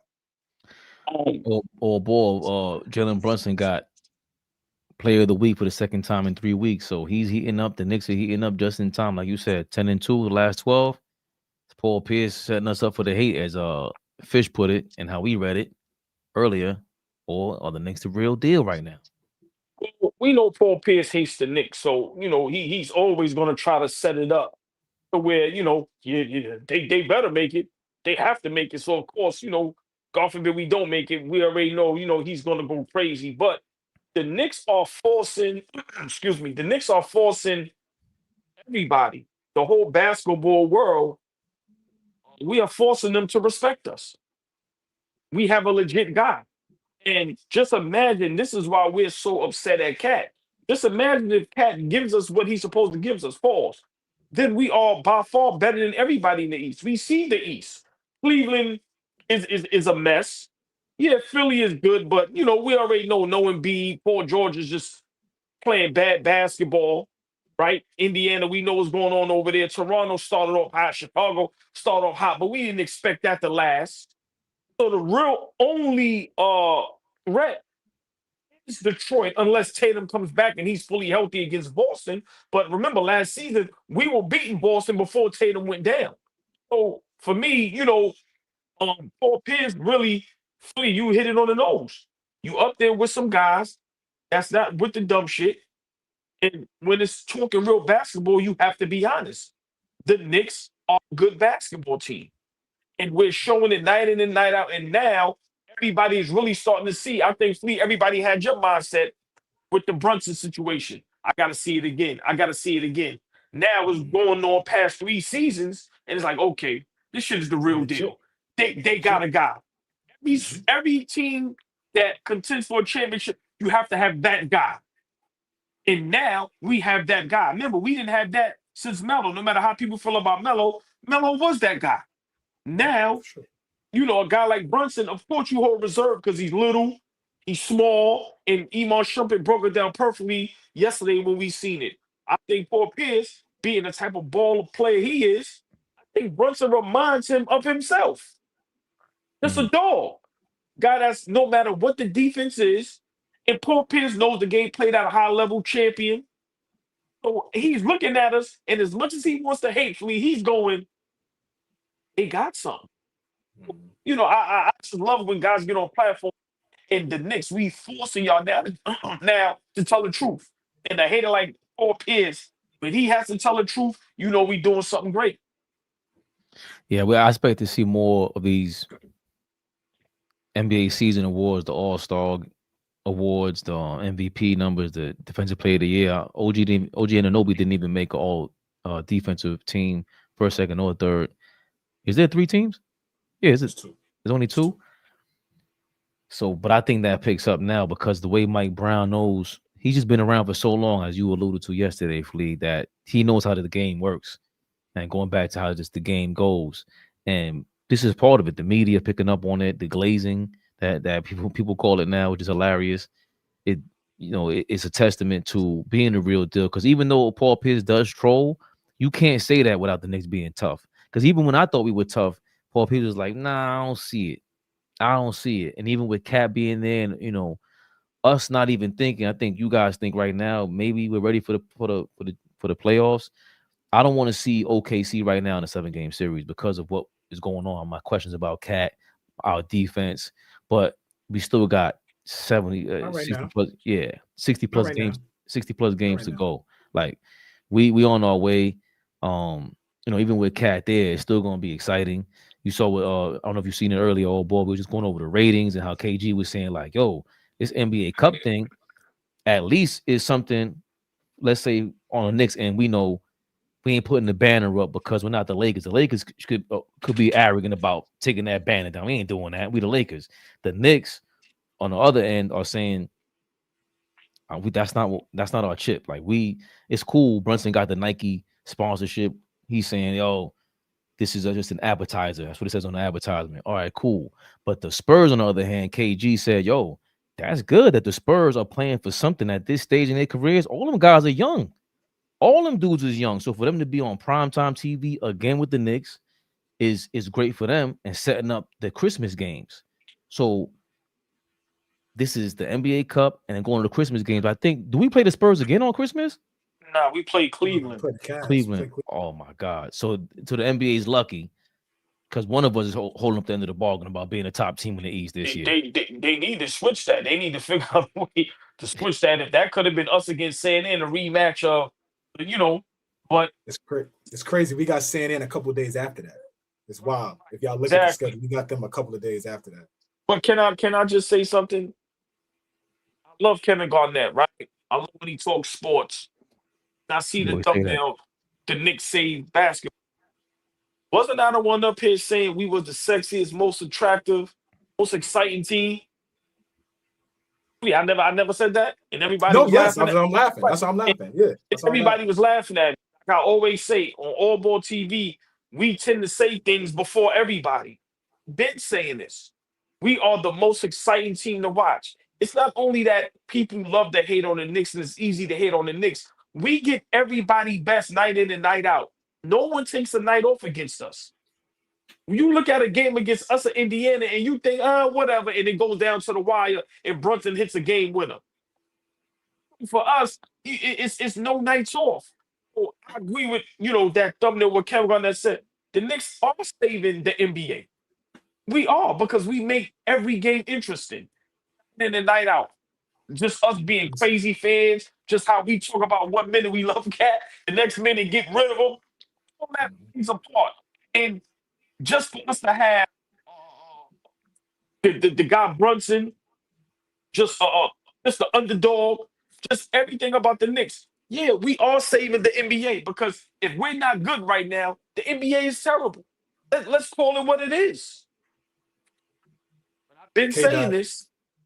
K-Dot dialed up exactly where I was going to go, Fabian. I sat and watched Spo talk about the game the other night. No. I didn't know you wanted to. Go ahead, cue it up. Go ahead, cue it up. You got it? Because, bro, I sat there and watched Spo talk about us ad nauseum, bro. And all he kept saying was, you have to step on the Knicks' throats and kill them. You have to watch them die. Because if you don't watch them die, I'm paraphrasing now. If you don't watch them die, they will resurrect themselves, get up off the mat, and start throwing haymakers at you to win the game. He just appreciate you, K-Dot, because I was on the same wave. I know Fabian was right there, but you cannot think that this is the same old Knicks team, the same old niggas. Nah. We crawling up y'all niggas' backs. Picking ourselves up off the mat. Eric, the GOAT Spoelstra, according to AllBall. What you have to respect about the Knicks, you have to put them away every single possession. You can't leave anything to effing chance with that team ever. That's what they do. What they have is a will to win. All right, that's what we are developing, and we are going to get there. A collective will to win, because we played the game well in certain stretches, but there has to be a competition level where it's a competitive will to win, to overcome those things. They do it time and time again. It's not just us. What you have to respect about the Knicks. You go, AllBall. Listen, man. When you have me, one of the greatest coaches to ever do it, champion. Listen, what he said was on the money. Look how many 20-point games we came back from last year in the playoffs. He's 100% correct. And you know what he really wanted to say? Goddamn Brunson. What he really want to say. But you can't say that because you got your guys. He's 100% correct. Like Josh Hart, who never give up on a play. You said Mitch, Lord have mercy, on the offensive end with rebounding. Mikal Bridges just, listen, he'll have 30, you won't even know it. And then OG, he'll have 0 in the first half, Can have he got 14 to 20 and he's just making defensive plays. So I just love when you have legendary people that's respected heavily in the game that have just the highest basketball IQs giving us props. Because this never happened before. Actually, think about this. We spoke about our Knicks never happened before. So when you got Spo saying that, listen, I love it. And I love the bullseye on our back because it also puts a highlight on our players. And you need that when it comes to votes and things of that nature. I'm tired of hearing about the same teams and the same players. No, we are the real deal. Spo hit it on the nose. Bro, you got to put them down. Because when we down 15-20, we not out the game. You got to put them down. So I just love what Spo said. Love it, Fleet, because it just goes to show we legit, whether people want to believe it or not. We are legit. And coming from him, you know who he coached. You know he got his championship. And the way he coached that team now, when Jimmy Butler was there, to now just still competitive. Dogs, they don't give up neither. And they are throwing in everybody's side. And for him to say that, it's like, Fleet's like a tough guy telling you about another tough guy. Yo, man. That nigga don't play. That nigga don't play. So when somebody like Spo talk about you, you got to listen. I love it. Big shout out to Spo for that. Because listen, man, that's what we need for everybody to start understanding. We the real deal. Shout out to E. Gibson. Shout out to E. Gibson, though. He right. Miami been shit the last 2-3 weeks. So yeah, they've been shit the last 2-3 weeks. Big shout out to E. Gibson, man. That's true too. He spoke to that too, how that's what he's referencing, right? Like his team isn't collectively on the same page, but you ain't got no Jalen Brunson over there. Like that's an example of the coaching got his guy, man. And Kel'el Ware don't want to get too premature because AllBall try to go crazy on me on live TV. But Kel'el Ware is listening to him and them guys. And you see another guy who might develop in Miami. Maybe not another, because who really developed under Miami before? It's really D Wade and Ware now. I mean, Tyler Hero's missing time, but he's not. Kel'el Ware has a Duncan Robinson. They got a couple. They developed some guys, bro. Gabe, whatever. Gabe, what's my son? Vincent, even though he's terrible now. Caleb Martin, off of that. Caleb Martin now, but like he's gonna get paid. I was going high level, but Very true. Very true. We don't have to react. We just got a couple more little drops. Damn. Little rapid fire. I mean, I'm not arguing. What's your line? I'm not arguing with nobody. I'm not debating with nobody. I said bam. I said we developing guys. I said bam. I said I'm not arguing with nobody. I'm not. That's your shit, right? I'm not debating with none of you niggas. I know what I see. I'm not debating with none of you niggas. Hold on. Nigga, Bam get worse every year. That's so unfair. That's so unfair. And where's the Miami nigga at? I ain't seen him in the comments the last 2 games against Miami. Where you at, big fella? Like to quote AllBall, who? Listen, man, Best Buy, you about to have room for your money. Sidney Dean might be. He's on your heels. Sidney Dean is an ill name. I don't see anybody with that name. Just a little rapid fire, real quick, AllBall. Some LB Wavy. Thank you for sending this over on the Twitter sphere.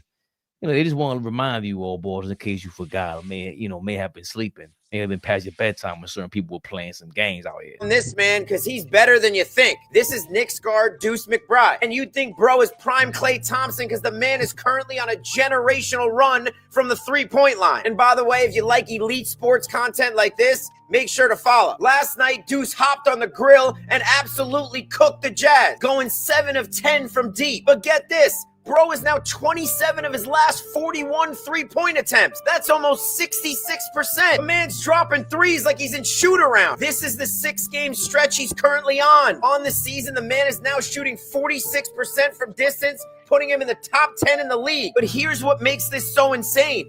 Look where this man's come from. Just 4 years ago during his rookie season, bro shot only 25% from 3. That is legit bad. that means you can't shoot for shit. But guess what? That's a lesson to all the young kids out there, because this is what can happen when you put the work in. Now, bro's almost doubled his percentage and become an elite three-point shooter, becoming one of the premier 3-and-D guards. But here's the craziest part. This is the contract bro's currently on. These are some of the players in the NBA that are making more money this season than Deuce McBride. I gotta be real, I watch a ton of ball. There are guys on this list I couldn't even pick out of a lineup. So if this contract isn't the steal of the century, I don't know what is. And if you like showing love to underrated players, make sure you stay tuned, because I'll be doing a new one every week. Let me know who you guys think should be the next one. Good for you, bro. Good for you, bro. Yeah. Yeah. Yeah.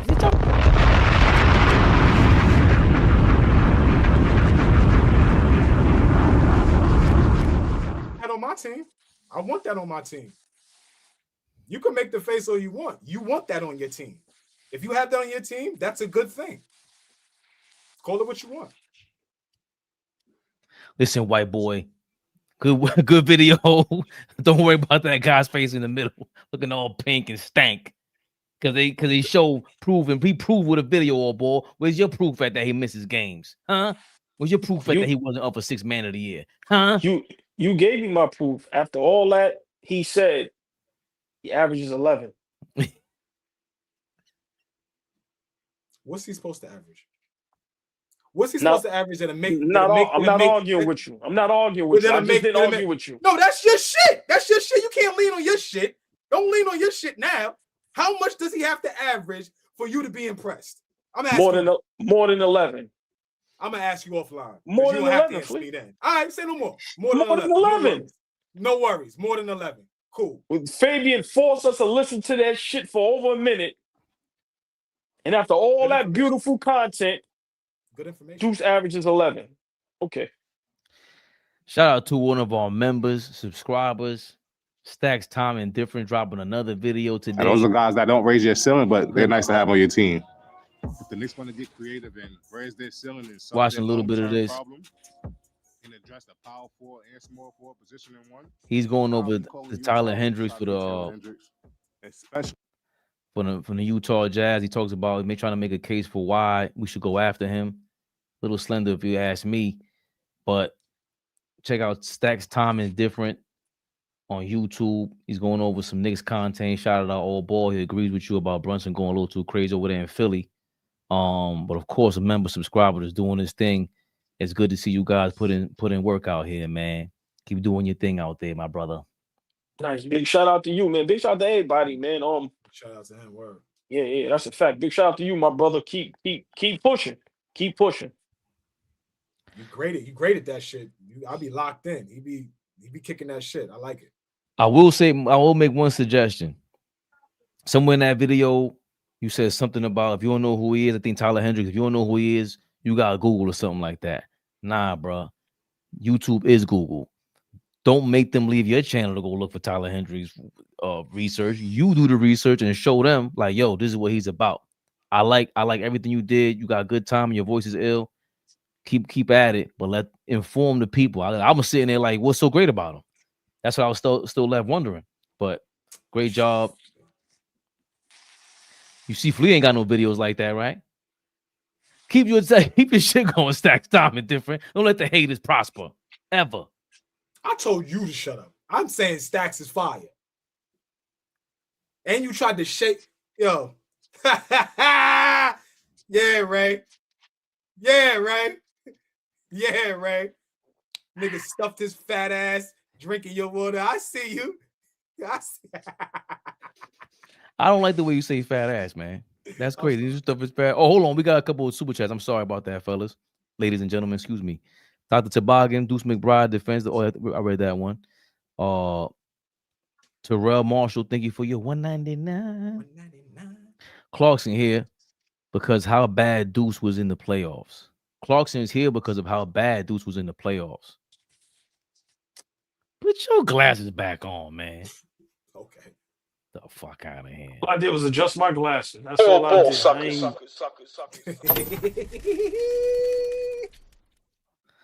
adjust my glasses. When have you ever seen Jordan Clarkson play in a high level position ever in his life? Yeah, Ever? here we go. When? I ain't say When? nothing. When? No, I'm not asking you. I'm asking the chat. All right. Jordan Clarkson used to play in the finals with Bron. Do y'all remember his numbers? Fabian! Does anybody? The fuck out of here. Shout out to the Filipino great Jordan Clarkson, man. Kidding me? Y'all know what this was. Knicks Rehab. Knicks Rehab, y'all. Thanks for the support. We shall be back tomorrow after the. Well, are we? What time is that game? Hold on. I think it's an 8 o'clock game. Yeah, you might have to catch a nigga Wednesday, New Christmas Eve or something, man. We got a lot of content to post, y'all. So we'll chop it up and we'll probably see you live. Well, we will go live tomorrow, but it ain't after the game. Respectfully. I'll spend some time doing some research to see how I could do a watch party tomorrow. I ain't gonna promise nothing, but I'll spend the night.